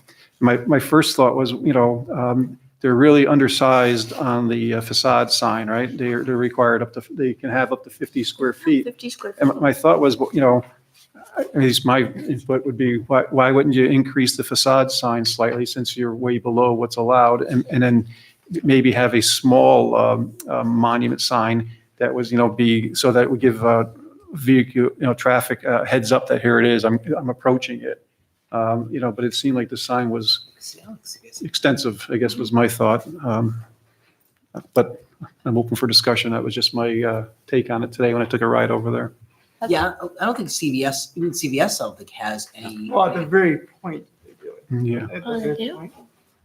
Maybe they don't. I'm just like literally looking at it right now. Not at the- Again, not at this the- is like through not the entranceway. Google No, Maps. I guess the question, and this is what, Mr. Rapino was saying before.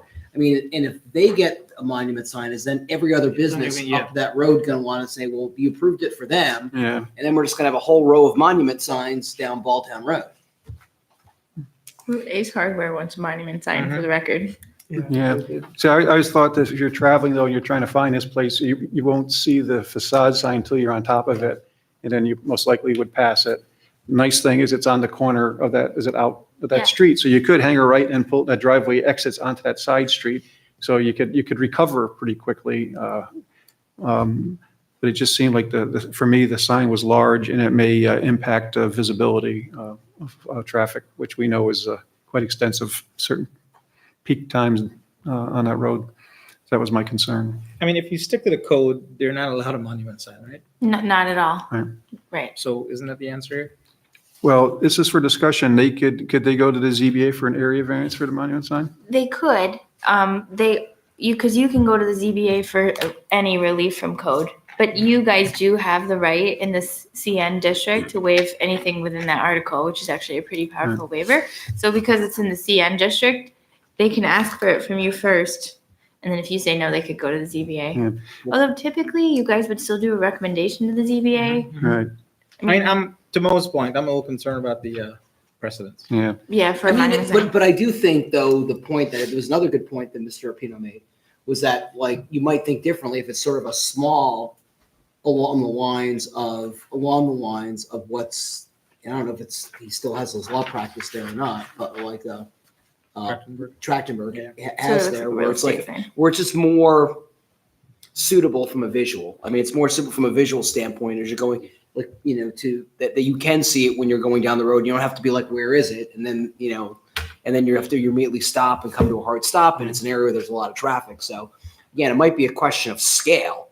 If there's something that's a little more sort of signifies more of kind of a professional business as opposed to something that's like a bigger sign. Yeah, this is that's kind of where I'm at, is that increase the size of the facade sign if because you have a leeway there, and go minimize the monument sign, if anything.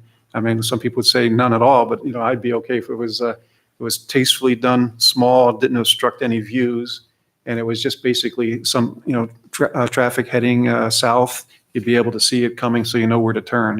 Just to help out. But I think this is for discussion tonight. It seems like the proposal seems to be quite extensive. That's my thought. So I think maybe from what you're saying, at least so I agree that the monument sign proposed is too big. You agree there? I agree. Too big and maybe a safety concern with the Yeah. proposed location. Yes. Right. Yeah, too big, set precedents. Like there's a lot of reasons Yeah. you don't want that.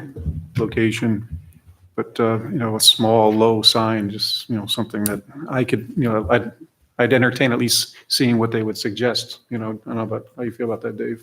Yeah, even the first sign that would be the wall sign, even if that was hanging tastefully on a nice, mounted pedestal or post. The Olive store across the way has Yeah. a small hanging sign. It would Yeah. be nice. Yeah. Does anyone ask the applicant? I know they have a successful business in Latham and then one in Saratoga. Is there, when I looked at the documents, the planning documents in Saratoga, I think they have a monument sign there. Is there any substantiation saying that they want it to be standardized at the locations? That's might be if they had to go to ZBA that they would look at, but. So the Latham location is like inside a shopping plaza. I do not think they have a monument sign there. Oh, that's the- But we could ask. So, okay, I think, anybody else have So- any thoughts on this? I mean, you're going to get basically returned to the applicants Yeah, for so we discussion. can, yeah, so give we can some chat with the feedback. applicant and maybe put Dave in contact with them to increase the facade sign. The monument sign is too big, set precedence, has issues with safety, see if they can decrease the monument sign, basically like flip flop them. Yep. Yeah, Or if they can do without it. or if they can do without it. Yeah. We have actually told them that already though, but Yeah, I'm sure you have. Yeah, I mean, it's worth, but I mean, it goes, well, we talked about it with the planning board and yeah, it's Yeah. true. It's 5 feet by 4 feet, the sign itself plus the posts. Yeah. So it's, Yeah, depending on how you calculate the size, it's, and, yeah. and even KinderCares is relatively small in comparison to this. It's Right. 2 Yeah. posts on 1 placard. Yep. Right. Yeah, I mean, this is comparable, I think, actually to the Iroquois Village sign on Hillside. Yeah. The thing is like 7 feet. Yeah, it looks nice and everything, but just doesn't seem like it's good for the area where it's No, it's proposed. just not right for It's not the right Baltimore. scale. Yeah. Yeah. It's out of Yeah, scale. it's out of scale. Yeah. Okay, You can put them in contact with me. Okay. Be happy to meet them there. thanks, Dave. All right, and let's see, 2764 Troy Road, and this is a site plan application for the Niski Unit Animal Hospital on 7. I know Mr. Oster volunteered for this, I don't know if you had an opportunity to get out there at all today. Well, I drive past it, all the time. So it's just, it's interested to hear the presentation. Yep, good evening. Oh, I'm- okay, you're good. Thank you. I didn't know you were here. So- I'm Alec Ozork with CT Mail, and I'm representing the owner and applicant, Ronald and Robin Sharp. The proposed existing non-conformant business use in the zone R2 is at 2764 Troy Schenectady Road, and they're seeking special use permit for the same non-conforming use, which is a veterinarian exam room. They're looking to build a 41 by 40 square foot building, which totals 1,640 square feet. It'll consist only of exam rooms and maybe one office. Currently, they only have 2 exam rooms, and I apologize, I don't have anything to point to, but close to Troy Schenectady Road, they have 2 exam rooms, which is separated by a courtyard to the veterinary hospital. So they're looking to build something to modernize the business. It's been a while since it's been constructed, and really the only increase of impervious area is the building itself. There's no real net gain of impervious area between proposed parking and sidewalk from what we're proposing to remove and realign parking spaces.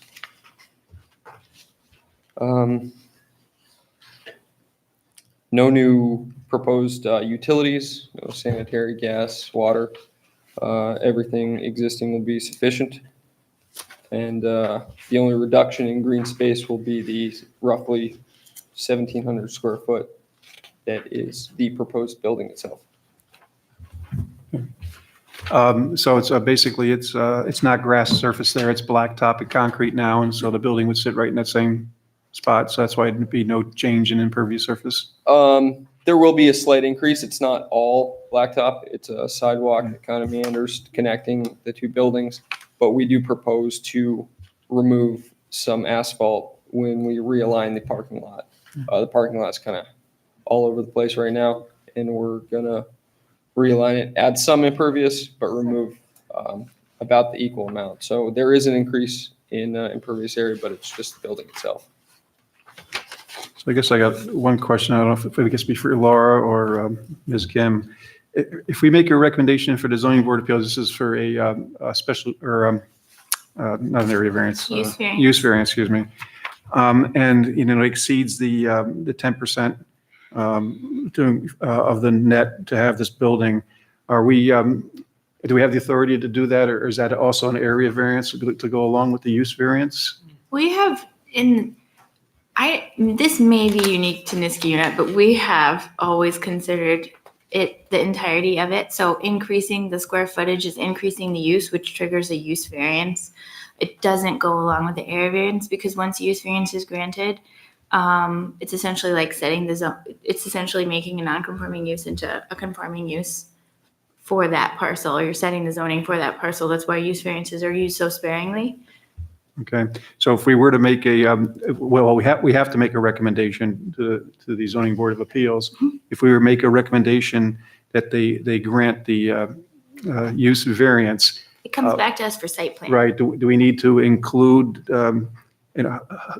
by us making that approval, say if we give a positive referral that they should grant it, that means we're okay, just means we're okay with the increase in the 10% usable floor space. Yeah, it would be our recommendation, the typical way that, we do it is looking at the comp plan and everything, but our recommendation is saying that the expansion of use is okay. It's okay. They still have to come back to us for site plan and work through all the stormwater and do a grading plan. All right. Trying to think, last time we had something similar, I think it was Mario's Mario's, yeah, restaurant, and that was the same thing process then, that's what. it was. So there was another one that came to mind. How does this compare to Harry's service station? It's the same.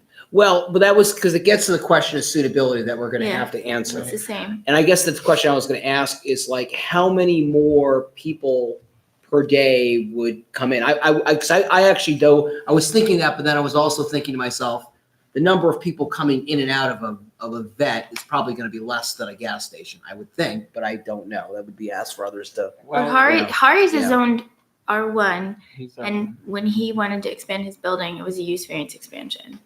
It was greater than, I think he was allowed 10% too. Yeah, but I think he's used up but I think he's used up his 10% Yeah. over time. Over time, right? Yeah. So he can't do anything without a use variance now.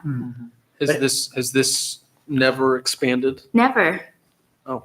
There are a lot of. It's a structures real, on yeah, this. so it's interesting because that 2-story frame building is residential. But what about the 1-story brick, the 2-story brick, and Yeah, the 1-story brick is concrete those are like kennels, aren't they? Those little, the out, I believe so. It's like, yeah, but I thought one was like the actual typical vet area. One was like a kennel, like a recovery area. well, so the 2 buildings that are be connected with this building, one of the buildings is the exam rooms and one of them is the surgery. And he was saying that sometimes they literally are like carrying the animals between the exam room and the surgery, and it's outside and it's snowy Yeah. and there's a chance for the animals to like escape. Yep. But those little outbuildings, I think that's what you're asking, right? Those little outbuildings down at the bottom?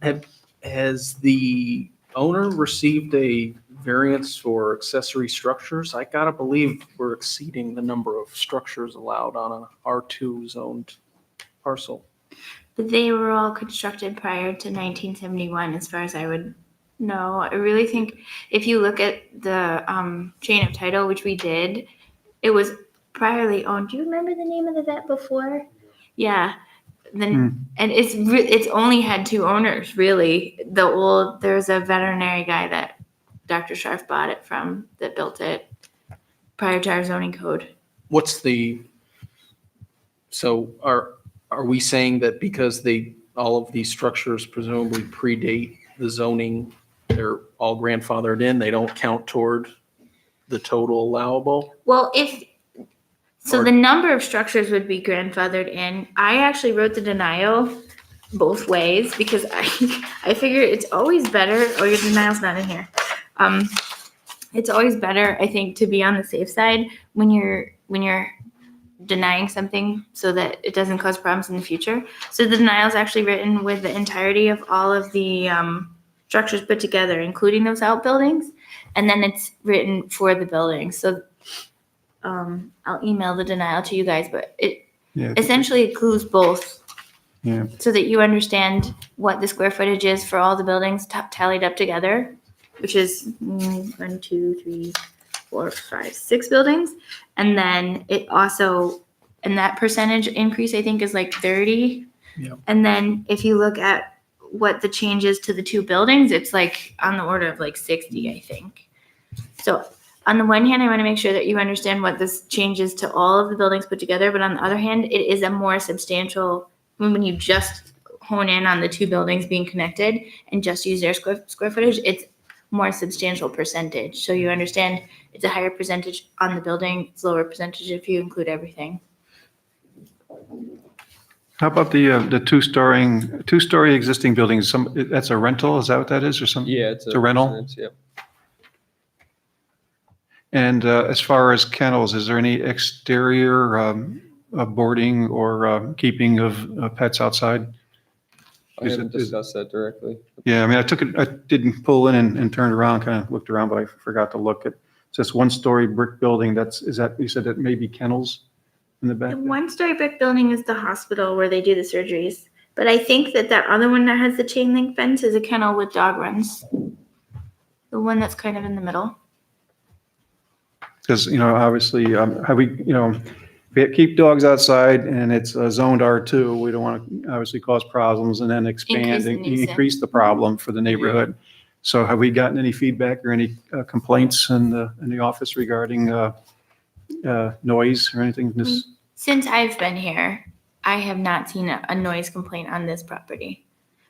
But I don't know the full record. But it's not nearly as neighborhoody as Balltown. Right. Yeah, the Aqua where you Canal. where it backs up. So I could, because I think next to it there's some. I mean, one side is like the fire department. One side is the fire department. And the other one Yeah. is a property that goes, there's a very, very long driveway that goes back to a house. And you've got all this other ambient noise coming from like Route 7, like Yeah. it's driving on the But I It's, understand, but then there's a road, you can go, I took a ride behind there and you can see through the road right behind here. You can see the backside of this, the animal hospital.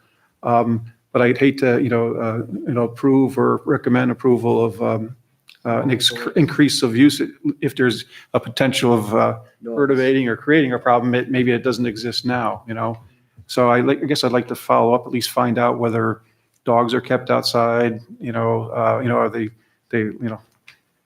just Yeah, get some 'cause details. Maybe like making the vet function and bringing it up to a modern kind Right, of thing, because- like, is great. But if this means that more dogs will be housed there, which is potential to increase the nuisance, Exactly. then probably we might want to limit it to just, you can have, I don't know, put a note that says no existing outdoor keeping of animals can Correct. be increased or something. Right, so if we know what we got now, we may say we don't want it any increase over what it is, or we might want to have a condition where it's eliminated.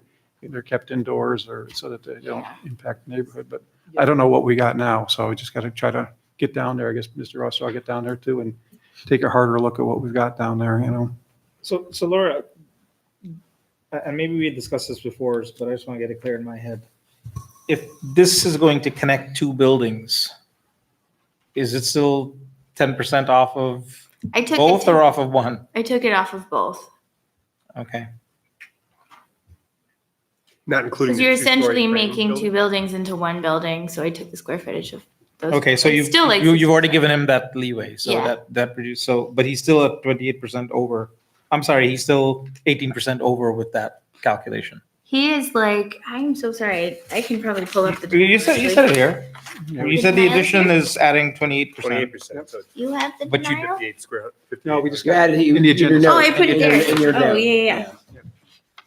So that 28 accounts for the fact that you're measuring the percentage off of the square footage off of both. Oh, yes, that's of all the buildings and 58% to the square foot total of the two buildings that are being connected. Yeah. Yeah, so when you look at it just per building, it's much higher percentage, which is why I didn't want to pick one or the other. I really feel like you have to understand what you're doing with the use variance. Yeah.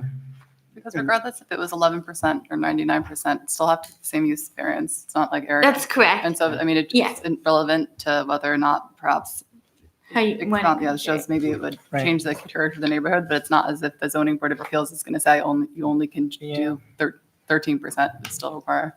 But we do want to be clear on how we calculate it because as this conversation often goes, we tell the applicant that you don't need to come before us for 10%. So whatever that 10% is, we should understand. Yeah, And I would have to ask, if we're talking about the use and that's the animal hospital and dog shelter and whatever else is getting glommed into this use, does that, are we talking about all the space that's encompassed by the chain link fences and the kennels?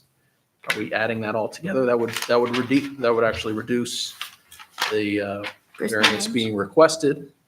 But then we get into a question of, well, how long have all the fences been there? How long have all the kennels been there? Yeah, we didn't include the area No. inside the fences, only Only the the building. areas, So you're telling me that they can fence off the entire backyard and use that as, part of their Part of the existing use. non-conforming, potentially. it sounds like a big expansion of the use to me. Yeah, it would be. But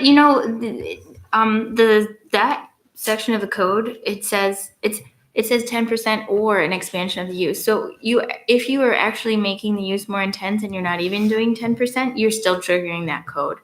So if they were going to fence their entire backyard and fill it with like 50 dogs, they would definitely be triggering that code. We would have the right as a, code enforcement agency to be like, you denial, like you can't have that. I mean, It's not clear- only, it's also.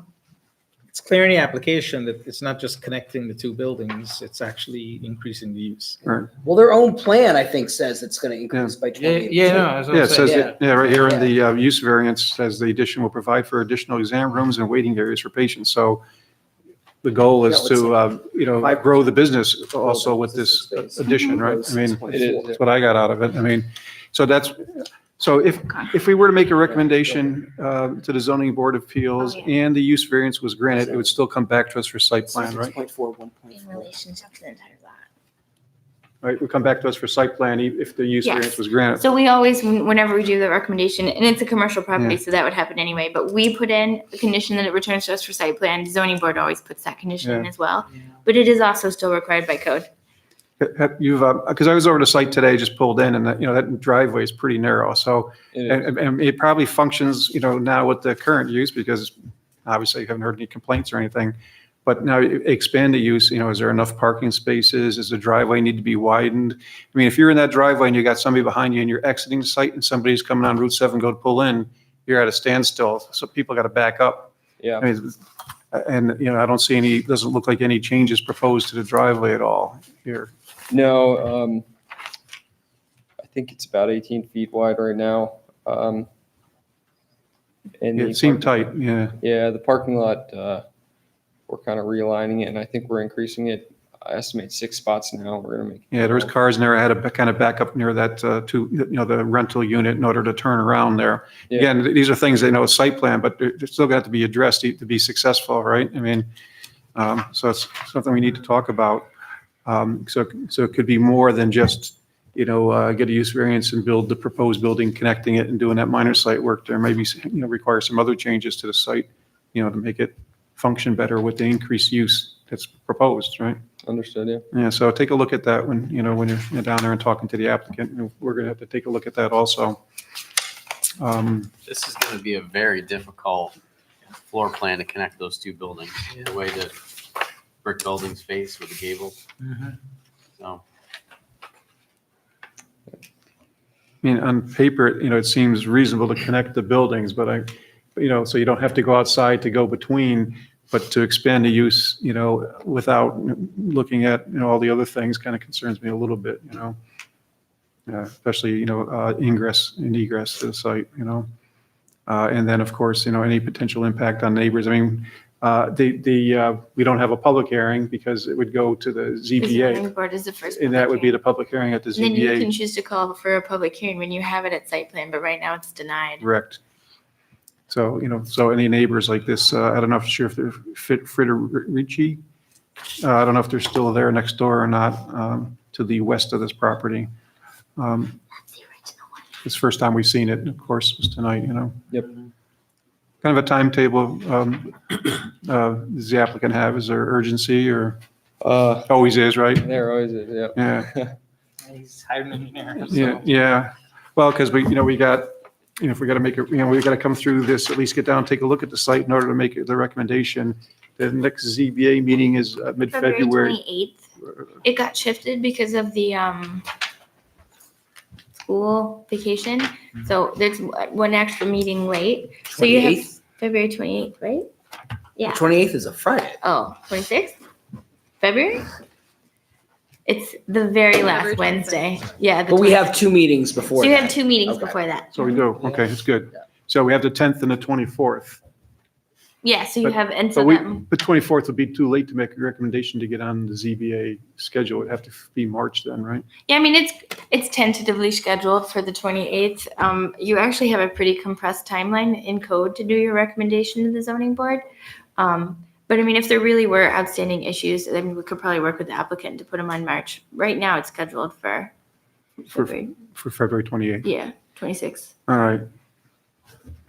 So I guess, I'm going to get back down to the site. I guess you would too, Mr. Oster, and get some more details on, I guess, the business model and how they operate and, what this could mean, the expansion on, the neighborhood and so on and so forth. And the site, so we could always work through the site later on, assuming that the use variance is granted. But, there are some things we're going to need to discuss here, just as a heads up, But let's go down and take a look at the site. I said I drove through today, but I think I need to stop and get out and walk around and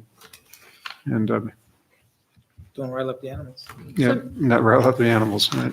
So did we want to just clarify any questions back to the engineer? I know I heard one, but I didn't actually write it down. What was that? More questions for engineering? Like, are we increasing any of the overnight kenneling? Right. I mean, that was, basically how is it going to function with this new proposed building? Are we going to, have, outdoor kennels? My understanding was it was strictly exam rooms, nothing overnight, outpatient, so to say. Yeah. It was just, So it would just be adding cars, but not any additional dogs outside. They would all be with their owners the entire time that they were there. I can't speak on the outside, but it was, my understanding was no overnight. It was strictly exam rooms for Yeah. standard daily visits. Yeah, if they're, like I said, Laura, the planning office hasn't received any complaints, but we want to take an action where we develop a problem for the neighborhood Absolutely. as, poor foresight or whatever, poor foresight, So we'll get down there and we'll take a look. Yeah, Mr. Oster, how's that sound? And I mean, that's all we can do right now, right? And we'll have you on the agenda again for the February 10th meeting to continue discussion. We'll get a little bit more information down there. Okay. Anything else that you can dig up to help us out, you kind of hear what our concerns are, as far as functioning of the business and the expansion of the business, Again, it's a ZBA decision, but we do make a recommendation and it could be a tough one, especially along the Route 7 corridor. I know that there's other concerns along the Route 7 corridor. Well, I mean, there's a precedent. I mean, there's definitely, and I think that's what Mr. Khan was referring to before, that, there was clearly a lot of pushback when the gas station was trying to expand at that point. So there's certainly, it's hard to see expanding one but not the other. Well, So, I mean, so since Mo brought it up again, so I have a concern about that. yeah. And I know it's kind of, we look at each application independently. So we just need to make sure that we've got clarity in whatever we're going to recommend here. If we're going to recommend something. Yeah. Makes sense. But I know this action of ours is going to give Harry something to reference. I agree with that, and I think for me, the proposition was a lot more clear with Harry.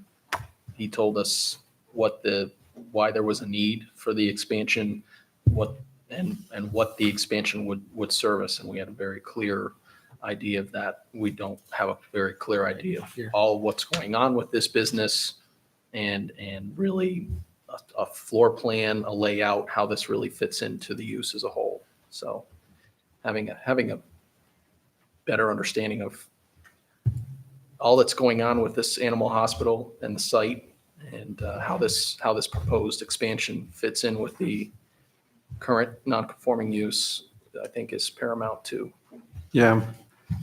Yeah. To your point, Mr. Khan, I worry about establishing a precedent, but, you got to look at each one independently. Yeah. And that's why I say, the fire department next door, what's, where's the neighbors? Is it going to increase the noise level? So, there's a lot to think about here, Well, and again, I think backing into the issue about the traffic, is there a significant amount of traffic difference between a vet and a gas station?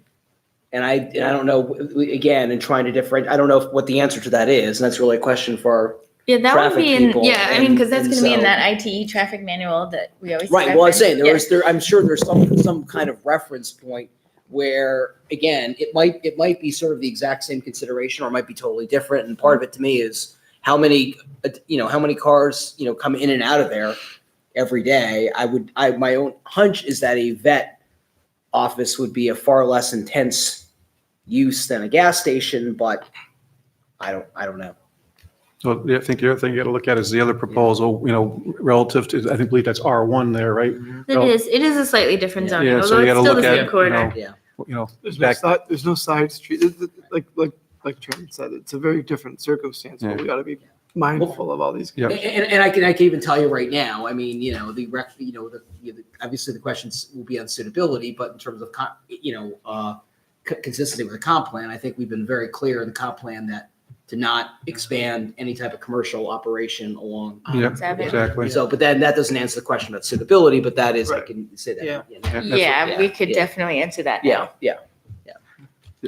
Yeah, if the applicant or you representing the applicant, if you have a statement, I know there's some references in the use variance application, but a paragraph about what changes occur as a result of this proposed building. Is it going to increase the business twofold? Doesn't increase the business really? It's a convenience to keeping the clients inside and the pets inside.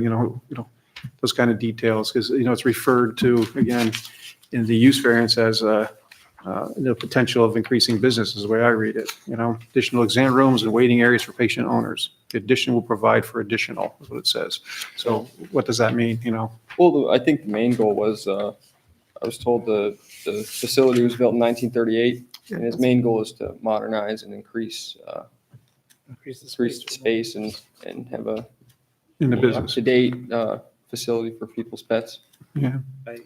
It's true of By almost all 50 non-conforming uses. By 58%. Well, is it the business that's growing? Again, we're just asking for clarity, but is the business growing? Like, in other words, how many exam rooms are there today? 2 exam rooms And now. how many will there be? I think we'd like to increase it by 4. And is it for manipulating and making more peace for each patient, or is there going to be 3 more doctors hired to handle? Excellent question. Yeah. I would have to discuss it. And then with is the my client. space right now a 1930s 7-foot tall ceiling versus a 12-foot tall ceiling? Like that kind of detail. Yeah, is what we need to exactly. understand. Yeah, that's exactly what I was trying to get at. Very good, Mr. Laflamme. Because if you're really just looking at, hey, let's get it indoors and connect the buildings, well, you could do that other ways, right? Without expanding, you could just have, Yeah, within a 10%. yeah, exactly. Growth, Or even if it's greater than 10%, you could just connect the buildings and, and have like a small waiting area or whatever, to keep you out of the weather. But if this is an expansion of the business, we need to understand all that and whether, how big it is and what does it mean if there's more doctors, more parking, if we do get through the ZBA, we're gonna have to address all that anyway, so. Understood. All right. And we'll get down. Can you bring some of those concerns back to the client? And then Mo will go out there and take a look and see if we need to have another meeting? Absolutely. Yep. Okay. Yeah, if we can set up an appointment, Mr. Oster, we're on your schedule. I'm a little bit more flexible and I'd be Okay. glad to meet down there and. Okay. Okay, Definitely. Okay. Thank you. thank you. Thanks. Okay, and that brings us to our favorite topic, zoning code amendments. Okay, so if we can we can make it. I added in my own version of the 100-foot buffer language. I do think we need to talk about it. I withdrew the tenant change and site plan review. It doesn't fit very well in the code, and honestly, there's not that much difference in the world right now between $100 and $200 for site plan, and it does cost a fair amount of money for Clark and I to put those things together. So I think we're just gonna let that be. Very easy to change ad hoc to alternate, so that's been added into the code. I was having a hard time figuring out where to put the state mandated training. It's actually, the training requirement isn't in our code. It is a requirement in New York Yeah, I State have town those. law. And so then I was like, we probably need to reference New York State town law section, blah, blah, blah in our code. Okay, Alexis is shaking her head. Anyway, I didn't put that one in yet. It was too confusing for me. I did add the definitions for the EV charging stations and EV ready spots. We were talking about that at our Climate Smart community task force today. There's a potential that we can actually get points towards becoming Climate Smart certified. To add that in there, it can still be incentive only, although I did put a mandate over 50 parking spots because one, it's going to be really unusual for us to see a parking lot that's over 50 parking spots large, but it just really seems like a waste to let a parking lot that large not plan for, all modes of transportation. Are you thinking to reduce that number? I have it in here that is going to be on page 3, Yeah. and I kept it at 50. Yeah, I mean, are you thinking we should reduce it as Well, an so under incentive to? 50, so under 50, it's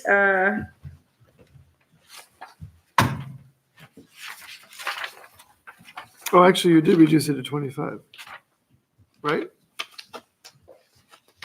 All proposals for off-street parking. oh yeah, no, areas. yeah. So 25 is shall consider, Oh, yeah, shall consider then. and then 50. proposals for more than 50 would be providing one, which is Got it. still very small. That's still very small. So by shall consider, that means they will consider, because the word shall, right? Yeah, but it's just consider. It's not required. Right, but we could require, right? Yeah, at the planning board level, you could. And so I guess the question is, how much do we want as a town code to incent developers or require developers to Yeah, incent so the if use you of build an EV parking spot, then you get a little bit of relief on your number of parking spaces or Yeah. something. So, or a banking parking spot for growth or Yeah, some sort of incentive there. yeah.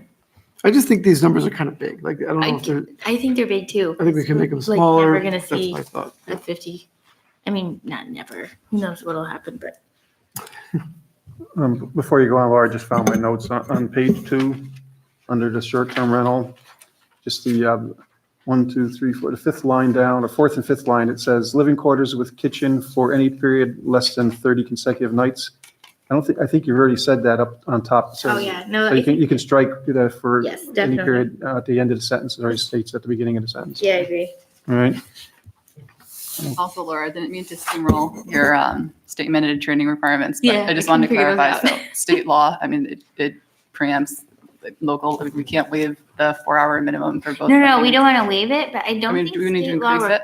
Because it, no. No, we don't want to reduce it. can be I don't like, think be state by law resolution. requires our alternates to be trained, so we It wanted says- to put that in our code. It says each member, and so, I mean, the members inclusive, it says same for the zoning For board. alternates. It just says each person, it says Oh. before they're reappointed for fill a vacancy, they must. So should we fulfill. just withdraw that one? Yeah, but just withdraw it, and if you wanted to increase the 4 hours minimum, it's by town board resolution. No, I think 4 hours is good. 4 hours is good. Mr. Scriveton Too will many. kill me if we. I have a graduate No, degree in urban let's- planning. I don't need any more. Okay, so that one's fine. Okay. So that's easy. Well, do we want to go back then? Did anybody have a chance to read? I defined marijuana product as, Which page you on, Laura? sorry, 1, Page 1. as contain cannabis or marijuana or an extract from cannabis or marijuana, including concentrated forms, which includes edible products, beverages, topical products, ointments, oils, and tinctures. So the way I wrote it, that would, I think, essentially not allow CBD oil, which I'm not 100% sure is what we wanted to do. Well, we're trying to prevent the influence on the school. We're defining that, right, so that we can include it in the 1,000. I mean, it certainly wouldn't mean that you couldn't have CBD oil in this unit. It just means that you couldn't have it within 1,000 See, feet of school. Exactly, Yeah. exactly. So So I did- defining what that would look like. think I didn't get CBD out of that at all. Oh, you didn't think so? No, But I isn't- when I read, It's when I, cannabis, but it's cannabis. but, yeah, No, because but it says extracts- marijuana, that's not, Topical products, ointments, oils, and tinctures, no? Yeah, but, I mean, I think you could remove the word cannabis and. well, no, you said and or extracted from cannabis. Extracted from cannabis. Yeah. That kind of. I think Cover it? essentially the way it's written is the most strict way that you could possibly write it, and I think it includes CBD oil. Does any other town Have that? have this? No. And the other thing is we could Yeah, I just didn't- take that I didn't out put so the that it CBD was at all just when I read that. marijuana. If we were just I was concerned thinking about marijuana. No, like, I think my concern is potentially New York State is legalizing smoking of marijuana. And the intent of this code and this 1,000 square foot is to limit the ability for underage, and this is written right into it, to limit the ability for underage children to have access to, smoking, vaping, Yeah. and potentially marijuana if it becomes legalized. I'm not sure. I was a little bit unclear on whether or not we were trying to limit, sort of cannabis derived products. This is written to limit everything. This is the strictest way you could write it. So I mean, we could probably get some, pharmacist or someone or to just verify it, but I think the way you've got it written saying marijuana and cannabis, it should include CBD. It would. Yes, I think it would, because I Yeah, think it's I an would- ex, I would yeah, too. because I think It's CBD, right? I mean, it's, again, it contains a very small amount of THC, but it does contain THC. Yeah. So then, so do we want to do the whole gamut, or do we just want to stick to the smoking of marijuana similar to the smoking of? No, I mean, what you've got written here is the whole gamut. right? It's the Yeah, whole I think gamut. that's, I what think we- that's what we but I wanna do. thought that's actually what we were trying to do. Okay, Yeah. that's No, right. I'm That's what I I'm did. good with that. Just that I didn't trip the CBD. Do we need to, could we just say cannabis, No. i.e. CBD, or just? Oh, have- you want to actually? Yes, actually have CBD somewhere in there to make it clear. Including but not limited to? Yeah. So Yeah, cannabis, something like that. for example, CBD, such as CBD, something, just to make it very clear in there, because Yeah, I mean, you could, yes. I didn't trip to it, was my, You could do edible products, CBD products, beverages, topical products, ointments, oils, and tinctures. that works for me. As long as it's- What are we saying by saying products that have been manufactured? That seemed to be in any definition that I could find. Although maybe we don't need that. It's the only thing that's been manufactured. Yeah, I guess you don't need it because it just says products that contain, whether or not. These how include they're- products how they're- and, yeah, that contain, Condition it, yeah. yeah. Contain cannabis or marijuana or an extract from cannabis and marijuana. Yeah. I don't think you need the word manufactured. Yeah. Including. And then I was just following, the way that we did our tobacco. So then you have the marijuana retail that is just referencing marijuana products, and that's how you limit the retail within the 1,000 feet of the schools. And then I did the same for e-cigarettes, even though e-cigarettes are actually tied to tobacco, because I'm still a little bit unclear on it, but apparently they are. But if we wanted to be really clear on it, and maybe at some point e-cigarettes don't sell tobacco-related cartridges or something, I don't understand 100% how they work. So the definition says, I removed the word tobacco from the definition so that it says any, electronically actuated device that is, that causes the user to exhale smoke, vapor, or substance other than produced by unenhanced human exhalation. It covers everything. Yeah. In case it's not tobacco, in case you're smoking like cherry flavored, I don't know. Yeah. Anyway. And then that references the e-cigarette retailer. Yeah, because basically it could be a chemical, right? It's as long- Well, I think they are, but It's just- nicotine is somehow related to tobacco, which is how it's incorporated into I think maybe, anyway, I don't really know. Well, because it could be cannabis, right? Well, yeah. You can, Yep. I think. So Laura, is there any coordination we would have with the city of Schenectady so that businesses across the border wouldn't impact? Is there any way we could, discuss with them kind of on a collaborative basis? We definitely can Yeah. discuss and try and collaborate, but our zoning code can't No. preclude what they do in there. Right, no, I understand that. So what we have to worry about is obviously Union Street corridor, the other side of State Street, those areas. I think that would be direct impact on a school. I'd have to think it through, but we have to really think about daycare centers, right? Yeah, You can really daycare. think of the parameter of the radius of a school. There's only limitation. There's, right, there's St. James Plaza, obviously ShopRite Plaza. There's no other commercial impacts really. I wonder if Van Antwerp Van is close Antwerp- enough to Van Antwerp like might have- that CN area that might be within Where? 1,000 feet. Van Antwerp might be within. But No, what- it probably isn't. Never mind. No, I don't think so, right? But the Montessori school is right across the street from CVS. Yeah. I mean, diagonally across Van Antwerp, there is a commercial entity. Yeah, that's The hair The salon. hair salon, the Yeah. hair salon, Mhm. yeah. There used to be a variety store there many years ago, right? It's a good place to put a smoke shop. I mean, that's true. So that would preclude that from turning over into because you guys know we can't regulate what retail is. Nothing on Union Street that would impact if you could just do a scan, right? There's no schools, St. Helens. Yeah. St. Kateri, oh yeah. Right, St. Kateri. The, That would be on our The control. 1,000-foot buffer, when it's applied, because there's a fair number of churches that have daycares. Right. There's a daycare at Temple Gates of Heaven, I think, has its own little daycare inside there, doesn't it? We approved that one to go to that Presbyterian on Union Street there. When you put that 1,000-foot buffer in the town of Niskuna, it actually covers a whole lot. Okay. It doesn't cover State Street almost Right. at all, or Mohawk Commons, but it covers a good chunk of the town of Niskuna. Okay, thanks.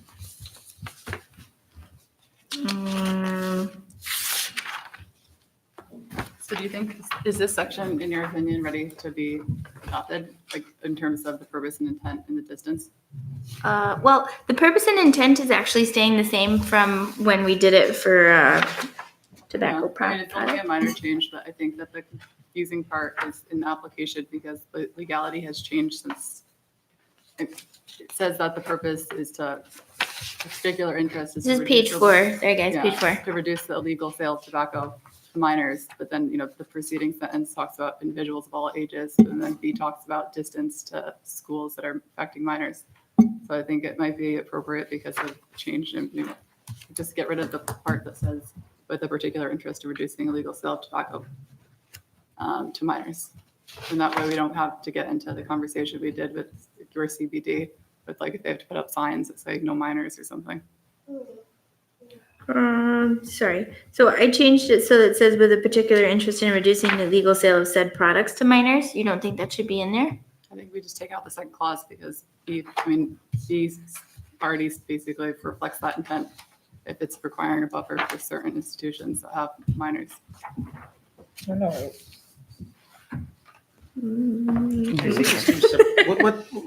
What page are you on? Page number 4, under 220-32.7, tobacco retailers, e-cigarette retailers, and marijuana retailers. We're talking about sort of the mid paragraph of A. So I changed this is where our 1,000-foot buffer is actually written into the regulations. And it used to just say tobacco products, and I added e-cigarette products and marijuana products. And then with a particular interest in reducing the legal sale of said products to minors. And you're saying we can strike that sentence? I think that Paul Bergs and I think the town board commented that it's not that they don't have that goal, but that it causes confusion because then we have to focus on whether or not something's illegal or technically legal, or then if this is becoming police power. So either add that with the particular interest of reducing illegal sales to B, so that if somebody comes in here who's selling e-cigarette products to just adults nowhere near a school, we could still say the purpose of intent of A applies to them without having to explain. Right. Since we're talking about health and welfare, can't we, instead of saying reducing the illegal sales, say reducing the use of? Potentially, although originally it was tied to studies that were referenced in the code. Although we took the studies and the references out, but knowing that the code was built off of science. So you just want to be careful. You can't regulate sort of your opinion on something. You can't exclude it entirely from the town of Niskayuna, and you have to be careful in the way that you're regulating it. I do see Alexis's point about that phrase with a particular interest in reducing the illegal sale So of let's said strike products that. to minors. I think it's a little of a jurisdiction issue, right? It's almost sounding a little bit like a policing aspect of the code. You're just saying to strike that part, right? Yeah. And then we don't have to have a conversation on, is it federal legality? Right, state? right. Oh, yeah. But then in the next sentence, when it says the town board finds that restricting the location of tobacco retailers, we should probably say tobacco, e-cigarette, and marijuana retailers. there, Yeah, I right? think you should add those in. So I think the first and second sentences, or up until that part with a particular interest is fine. The second sentence is fine. Yeah, and we'll take out that first part. I think you do said retailers again, right? Or retailers of said products again, right? Oh, Location yeah, of except the tobacco top retail. part was products. I think you probably want to say retailers because they're both defined in the definition. Yeah, okay. Well, then they're defined down, I don't know. We'll look at it. So what you're saying, Alexis, is you don't need this particular interest in protecting minors to justify the distance separation requirement from schools? I'm saying I think it adds a layer of confusion because by setting forth the distance requirement in B that's specific to essentially minors, I guess it's not legal sale, but it speaks for itself. We want to just have a broad statement that we want to reduce interest in anybody who uses these products. It's protect public health, safety, welfare, and then, like I said, just because it's at the forefront of my mind, I'm thinking about the CBD conversation on how that got a little bit windy in terms of our focus, because it was a back and forth on, well, do we have to be responsible if they don't let in somebody with their ID? Like, we don't want to be in that position. And I think that that's consistent with what, we should I'm sure the town board obviously would have to approve this, but we can make sure that when we're speaking for the town board, that it's consistent with their intent. I'm sure it is, but. Okay with that. Yeah, I think okay. Yep. Okay, so we'll just double check that one, but we'll go forward with that as it's written. Do you guys want to change any of the EV stuff on page 3? I have no comments. Agree. Normally Jengus has a comment. Yeah, I'm changing my mind over the years. Laura. It's okay, I'm not gonna, I consciously thought about it. Okay, and then, Eventually you were gonna win, Laura. I just keep trying. You in the future, we're gonna win. Just keep trying. Okay, the 6 amending the appendices is a really huge undertaking. If I can get it done by next meeting, I will. The zoning immunity is also a pretty big undertaking. The temporary COs is a building code issue, so I think we'll move that one to the side for now. The solar code, we've looked at it a couple times. How do you guys feel about that? Do you want to put in something that governs massive solar arrays? Yeah, there was something going, was it Dwaynesburg or Esperance or somewhere where they get. There's a bunch of them there's going a- in right now. But there's a moratorium somewhere because they want to, Is Dwaynesburg? Yeah. because they want to study it. and- Yeah, because it's, I mean, and we theoretically may have this issue, right? Because we saw a proposal from Monolith on Monolith, 397 Anthony Street. Right. So, I mean, we have a difficult time regulating the government when they want to put these giant solar arrays in, but we saw a private corporation want to put up a private utility installation and just, wipe the trees out and put it up right up next to our bike path. So is that okay? I mean, there's certainly environmental benefits to it. It is right along a recreational corridor, but it is, of course, also right next to a wastewater treatment plant. So I don't know. There was a lot of stuff that we were looking at. That application got withdrawn. But if it's an important enough thing, then we probably want to have some kind of code to guide us if we ever gonna get an No, application. I think we need something. I just, Do we? I don't know if we Okay. need to wait to see how that shakes out, let somebody else do some of the groundwork and then review what they did kind of thing, or. I think Dwayneburg is the sample that we put in there. Yeah. I'll look and see if I But can find there's, but there was some moratorium. I can't remember which town in Schenectady County was imposing it. a moratorium on building the solar farm. Yeah. So I think whatever comes out of that, we ought to, Because they're probably Use amending their code while they put the moratorium in place. yeah. And I know that there's I've gone to training, there's codes out there that we can look at No, I that think- have been vetted as well. Okay, so I'll take more look at that one, try and sneak that one back in there. I can't remember if we had a discussion on accessory structures, Yeah, just a little bit about, changing it so that, based on the square footage of the lot, giving more leeway. but we've had some people want greater definition of what an accessory structure is as well. I don't know if we want to take a stab at that or not. I mean, I thought we were pretty good with knowing what they were. It's just how Yeah. many. And then I don't know if we also want to clarify how they're measured on the height, because it's currently an issue before the zoning board right now. The Most of 15 our foot? code- Yeah. So most of our code, when it has a height, it's average adjacent grade. You guys are used to that. The accessory structure code doesn't really clarify. Yeah. So I didn't, if we would want it to be just straight lowest point to top point on an accessory structure, or if we would want that to be average. I mean, it's caught at the building permit level, right? When, Mhm. assuming they, build it, or come in with a building permit, not after the fact and go to the ZBA after it's been built. It actually happens both ways, but. Yeah.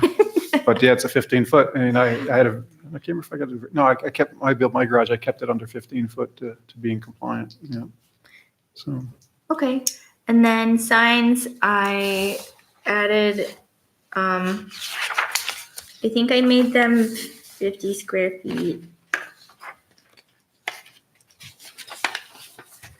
Sorry. There's code. Nope. yeah, this is for the temporary signs, right? Yeah, the temporary sign. And my only question there, that would be a building permit. Also, they come in to get a building permit for a temporary sign. That's They what trigger do. the review, right? Okay, that's what I assumed. Oh yeah, no. It's on page 4, the very top, number 7. Yep.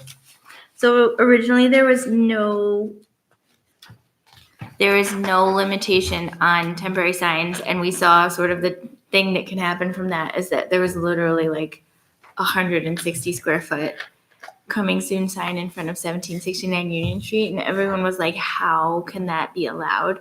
And it's because my building inspectors, there's no maximum. So what we proposed was 32 square feet because it's double what you can have for a sale and lease of the property year round. So that was our thought. Like if you can have a 16 square foot for sale or lease sign, maybe you can have a 32 square foot temporary sign. It might still be small if you're putting it on like a Target building. A 32 square foot sign saying coming soon on a big box store is pretty small. Yeah, it's pretty small. But like if you're putting a 32 square foot sign on, you know, like a little tiny, like a yeah, then it's enormous. So I don't know. I took a stab at a number, but you guys might want to. Well, the only thing you could do is have a sliding scale up to, again. Up to 50 square feet. Yeah. You could put that in there. Based on the frontages like we do for the other signs, for, If you guys wanted, I could write it that way. it seems like that would be more. The sliding scale. Yeah, because if you have the 32, like you said, if it's a large Come in thing. secret relief. Yeah, then they're going to say, geez, what's the point, or, and maybe it is appropriate, especially since you can control it, because it is only truly temporary, right? Yeah, so we'll add the sliding scale like we Yeah, do with the 30 linear feet up to 50. Yeah. Do we want to go higher than 50? Yeah, I agree. Leslie says no. No, I mean, I think it's more reasonable than the 32 for a larger structure. Yeah.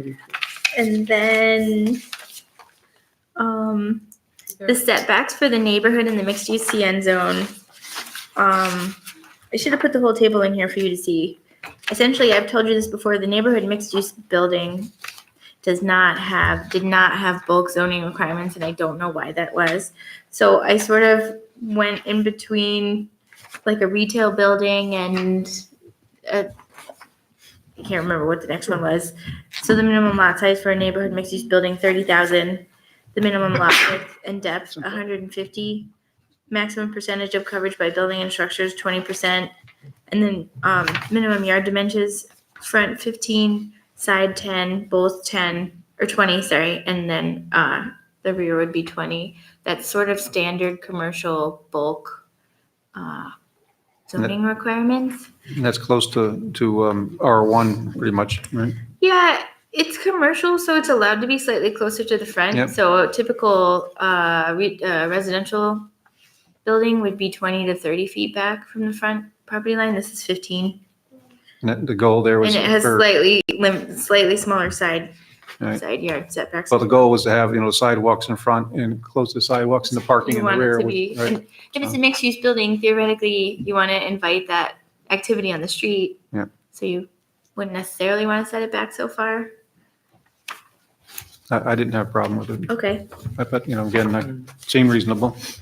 And Airbnb regulations, I took the North Elba ones and I meshed them with the ones that we had. I did want to note that ours are specific to 4 zoning districts: rural residential, high density residential, Yep.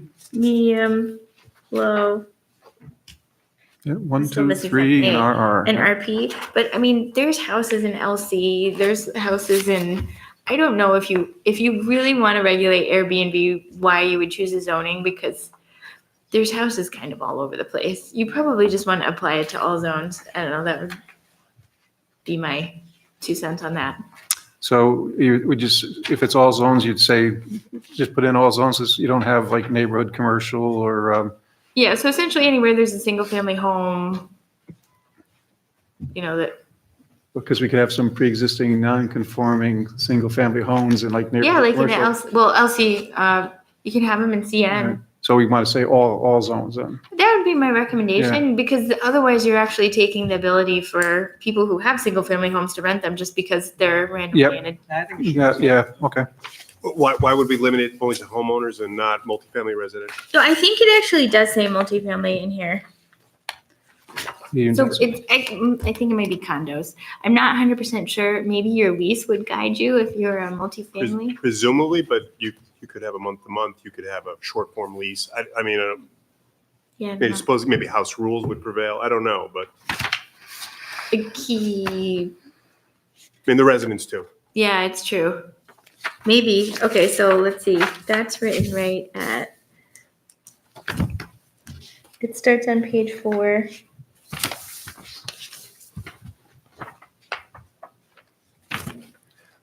So it says these regulations shall apply in the town. So we would change that to, shall apply to. All zoning districts or Yeah. whatever. Yep. I mean, you could just say all dwelling units within the town of Niskayuna, and that covers multifamily. Absolutely, yeah.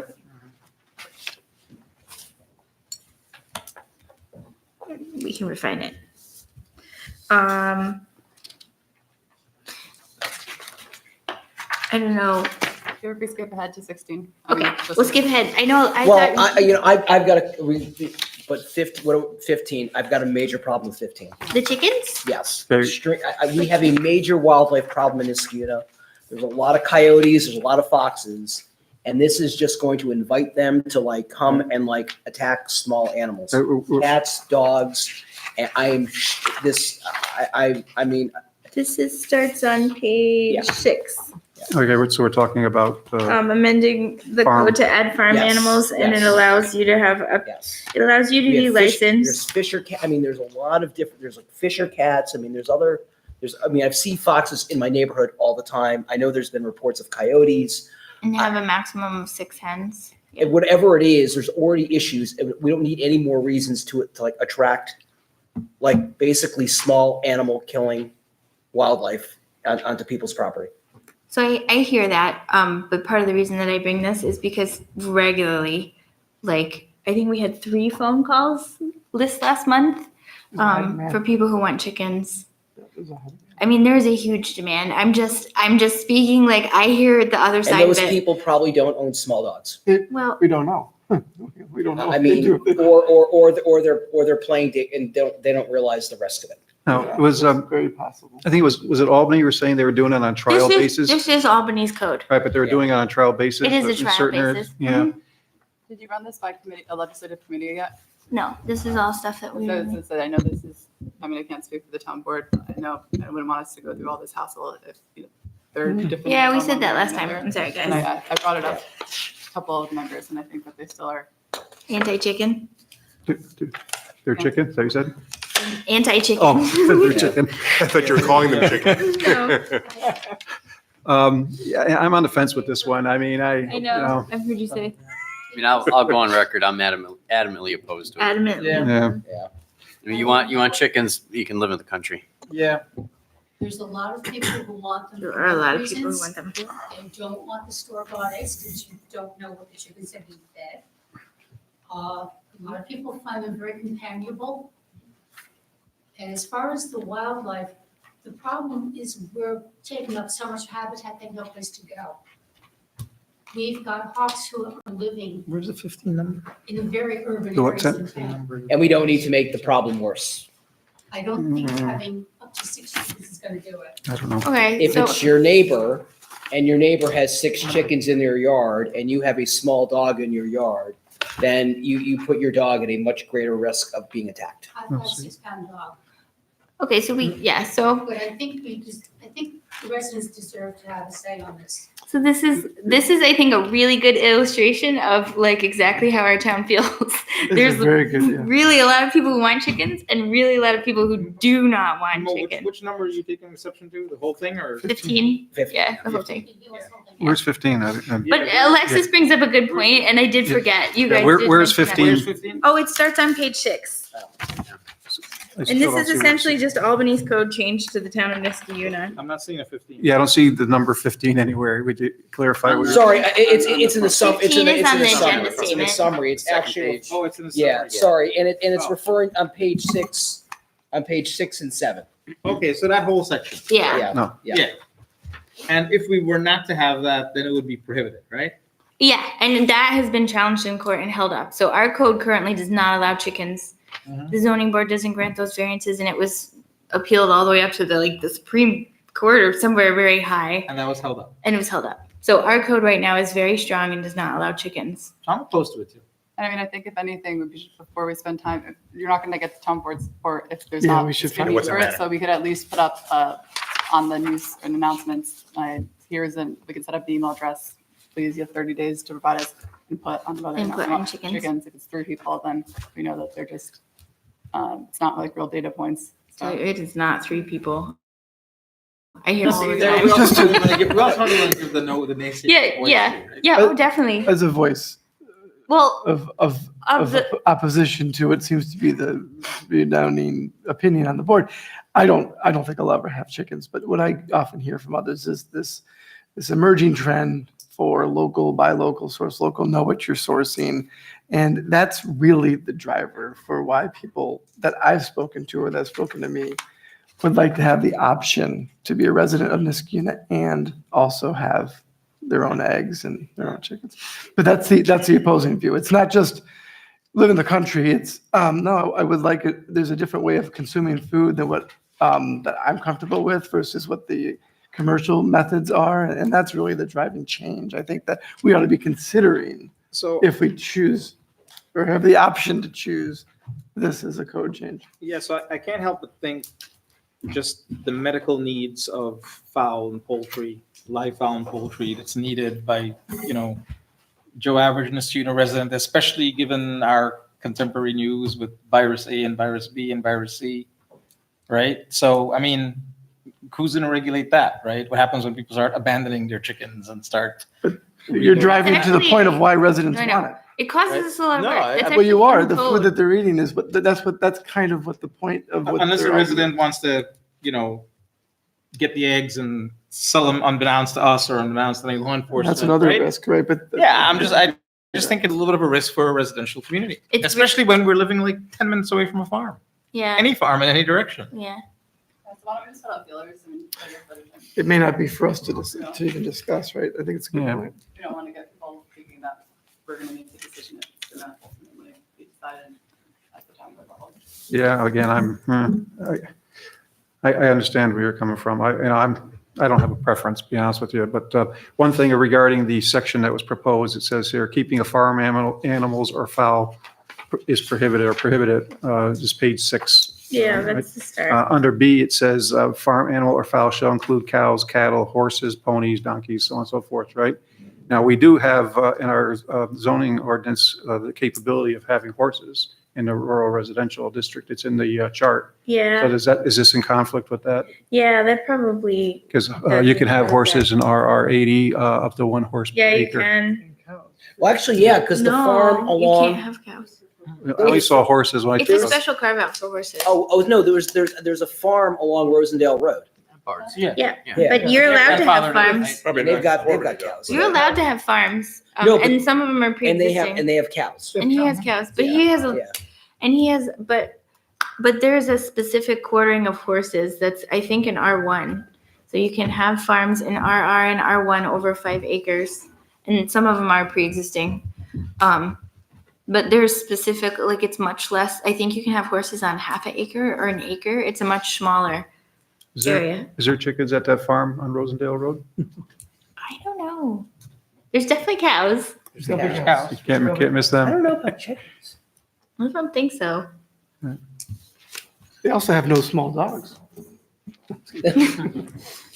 So the thought is at least continue to get some feedback on. Yeah, what- I think- Yeah, I think so too. Yeah, I think we need Good to advice, actually. Yeah, we need to get a number of what the And police then action. for 16, that's still, so we're not in a big rush because we have authorization to execute the MLA with Verizon, hashing out a few minor details regarding engineering and what the process will be for when they are building in a right of way over utility lines. So it's 90 days measured from the date of signing that we have to enact this new chapter of the code. So probably will be closer to March that I'll be bringing a proposal. Okay. All right, did we get anywhere, Laura, with those? Yeah, I got good direction, and I On that apologize. note, I have think to we- get going, but Yeah. let me know about the chickens if you want me to set up. Bring it on home, Laura. Guys, a small bag rally at like. Bring it on home. Community referendum and chicken. All right, so we're okay with code amendments? You just take the Yeah, feedback you yep. got, you clean them up, and it sounds like we're going to discussion. hold on a couple of them. Sounds good. And we'll go forward with the ones that we're in agreement with, all right? Okay. All right, and on reports, Laura, Rivers Ledge, I know we had Yeah, I walk just, through. So yeah, we did a good for you guys? walkthrough. Clark scheduled it for us on site. They showed us what they're up to, what their kind of timeline is. They're out there with their machines, moving rock. So I mean, it's a pretty good aggressive schedule. I think we're hoping to see buildings here in the summer. It's an impressive project. Yeah. Do you have a groundbreaking? Was there? No, they did not do a groundbreaking ceremony. I think they'll probably do that when they get a building. It's so much earthwork, That'll be a so really- much utilities. That'd be very- It's a lot. The distinction, but anyways. I think the groundbreaking there started when they just took the first step on site, right? Because they were just, it's pretty impressive. It's worthwhile seeing. Yeah, so all the buildings are down. If you drive by, you'll notice that the Williams Junkyard building is gone. And the Yep. single-family home building that was on there is gone. They've piled, some stuff together to clean up the site. Looks and significantly better Environmental as a result of remediation, that. is that underway? That was underdone. That was already. They already, Yeah, that they was took scraping, that I think, right? environmental. No, it looks good, and then it seemed like they have the right attitude about cleanliness and keeping the work site clean in the neighborhood, and so they seem like they're on top of all that, so. Yeah, agreed. Yeah. I gotta say, we've, and I'll put this in the record, we've encountered a lot of builders, a lot of developers, et cetera. The team that Luigi's got over there, they seem to be just thinking about everything. They seem very professional. I enjoy working with them. And the Holocaust Memorial, the engineering Also firm, very professional. Phenomenal. they seem to be extremely professional, They're- I mean, I agree. we somehow or the other, we had to tell our other developers that are thinking about subdividing big properties soon, that, they need to think about, think about how others do it. They're very professional. I wish there was And some way we could enforce that a little bit, but for the record, those developers for the Holocaust, that is all volunteer. I know. yeah. Without Any even of it. funding, they've got It's the. so amazing. But Hirschberg, I mean, I'm very impressed. Oh, he's a Me too. very well-known, well-respected Yeah. engineer. Yeah, he is. He does all the multifamily residential. Yeah. Yeah, he's very well regarded. Right?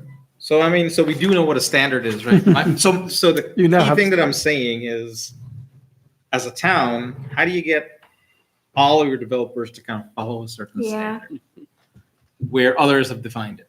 Yeah. That was like when Ace Hardware did their presentation and then Chase Bank did their presentation. Right. Oh, my God. Right, It was, yeah. right, yeah. Does happen. Yeah. Anyway, Well, I mean, a similar comment could be made about when people actually construct what we approve. right. Because some follow along the letter of what we approve and others maybe color outside the lines. And Yeah. some want us to guide that, and others don't. You're all different. Luis, you Yeah. definitely But wanted definitely feedback raising up the front. bar on the professionalism and asking That's right. That's for a right. little more of that is never a bad thing. Great. Anything else on the reports, Laura, for now? Nope, that's all I have. No? Thanks. Keep moving then. Oh, sorry. Actually, Ace Hardware is coming back now that I've muddied their name. They're coming back at the next meeting. And we're also potentially looking at a development on the Kelts farm. So there's a lot coming at the next meeting, so be prepared. What's the Kells Farm? It's across from Blatnick Park. Yes, gotcha. Okay. It's Michael and I and Ace Hardware, right? I believe it is. I- You'll have to double yeah. check. So Any progress on that easement they need? denied. So what they're looking at doing now is upgrading the access off of Knott Street to be much wider. Because right now it's like 18 feet. So they're talking about upgrading it to 24.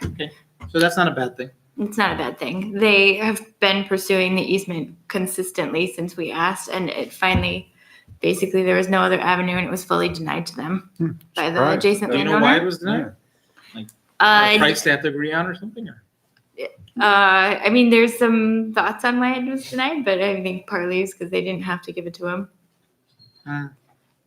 But that's going to complicate deliveries. Well, that's why they have to widen the access. So the deliveries I mean, would they have definitely to- have to come from Knott Street East. They got Well, significant. Where do they park? And he was saying, and I talked to him about this, that it will make it take longer for the truck to be unloaded because essentially they have more manual, like they're going to have to manually move stuff. Down the handicap ramp, presumably. I mean, it's either that or you're accessing. the How do building by you steps. police that? The delivery? No, It not the self-polices. deliveries. The town of Niskuna won't police They the want- deliveries. yeah, It's more civil. Convenience That's a for them. private They, property dispute. Yeah. they wanted to get in and out. Unless it's a Oh, what are you talking trespass. about? The easement or the? I'm talking about the consumers knowing which path to take. Well, the consumers will have nice entrance, will have the nice entrance off of Balltown Road, hopefully. So they will. So the customer, I thought, They won't be able to control it because they don't know where the cars are going. correct. That's what I'm saying. So to But if you have a restrict- truck stop there unloading, then it would be very, Yeah, it's They'll still no civil, longer but be yeah. able to, they also proposed it as a place for consumers to park their car temporarily. to Temporarily. Load, let's say, a lawnmower That's or right. some larger piece of They equipment. Yeah. No, they No, could so do, they could do it out Chris's back point though. Yeah, They yeah, could do it they'll back, have to do it. Which is their main entrance. No, Chris's point is right. If they don't have easement, then there's no way to. To police the Control the use, right? Including delivery. So if they have no easement, their site plan has to reflect being able to do all of those things that you need to do as a store within their parcel line. But does it also have to reflect that they're gonna prevent it from happening from that No. easement? I mean, that's, I think to some extent is something that you can discuss, but at some extent it is also civil. Right? So I mean, you guys can say, listen, make provisions so that you don't have your customers bleeding out into this adjacent private property that you know that's gonna be a problem. Like make sure that you have provisions to not have that happen. Yeah. But people are people. bottom line, site plan would have to work off of Knott Street, period. Yeah, work off of Knox Without any Street. regard. If they want, I think they want a monument sign that says enter on Knox Yeah, Street. I gotta look back at it, but right now they actually had an entrance on that side, right? Yeah, that's how Morgan Stanley got through. So I mean, No, the no. thing is maybe they need to move their, so you have one entrance in the front facing Balltown, and the next entrance actually needs to be in the back where. Oh, no, no. Oh, Dingus, I oh. think the side of the road that they did not get access to. Was it an entrance? I'm not. I don't think it 100% was an Oh, yeah, I can't recall. I gotta go. It wasn't. You'll have yeah. to look at them. We put one in the front on Balltown, And one in and then the rear. main is on the back. The main's up, okay, Yeah. okay, so. Yeah, so they might have to reconfigure stuff. That's too bad. It is. It is Yeah. too bad. It just, yeah, it's gonna be tough. Okay. Anything else, Laura? Nope, just Okay. be prepared. Okay. Commission business, Mr. Oster, anything? Nothing. Thank you. Mr. DiRapino? Yeah, I was excited to see the architectural review board was adopted. Yeah. And it's on the agenda for tomorrow night to appointees, right? Yep. And we For have town board? reaching out to a couple more members, so. Is that gonna be physical structure only, or will there be like horticulture and things like that included in that group? Or has it been? They really haven't, they got a general outline, correct? Yeah, What I the think- responsibilities are, but I think it's gonna be sort of as a ad-need basis, developing a little bit. All right. So Mostly right now focused on commercial, residential. And then we'll see where the need goes. So we'll be ready to, as we have an application, to Refer it. start thinking about whether we need to refer it or not, right? So let's make sure we think about that as we're doing our reviews. Anything else, Dave? We should refer Vincenza. Mr. Well, I'm Bartley, fine. anything? No. Yeah, Scott? Mr. Scrivby Tennis? Mr. Laflamme? Nothing. I have nothing further. Have a motion to adjourn? So moved, Mr. Chairman. Moved by Mr. Scrivby Tennis and seconded by Mr. Khan. All those in favor signify by saying aye. Aye. Aye. Any opposed? Seeing none opposed, we are adjourned. See you February 10th. Say that again, you. Congratulations on your reappointment. Yeah. Laura. Thanks for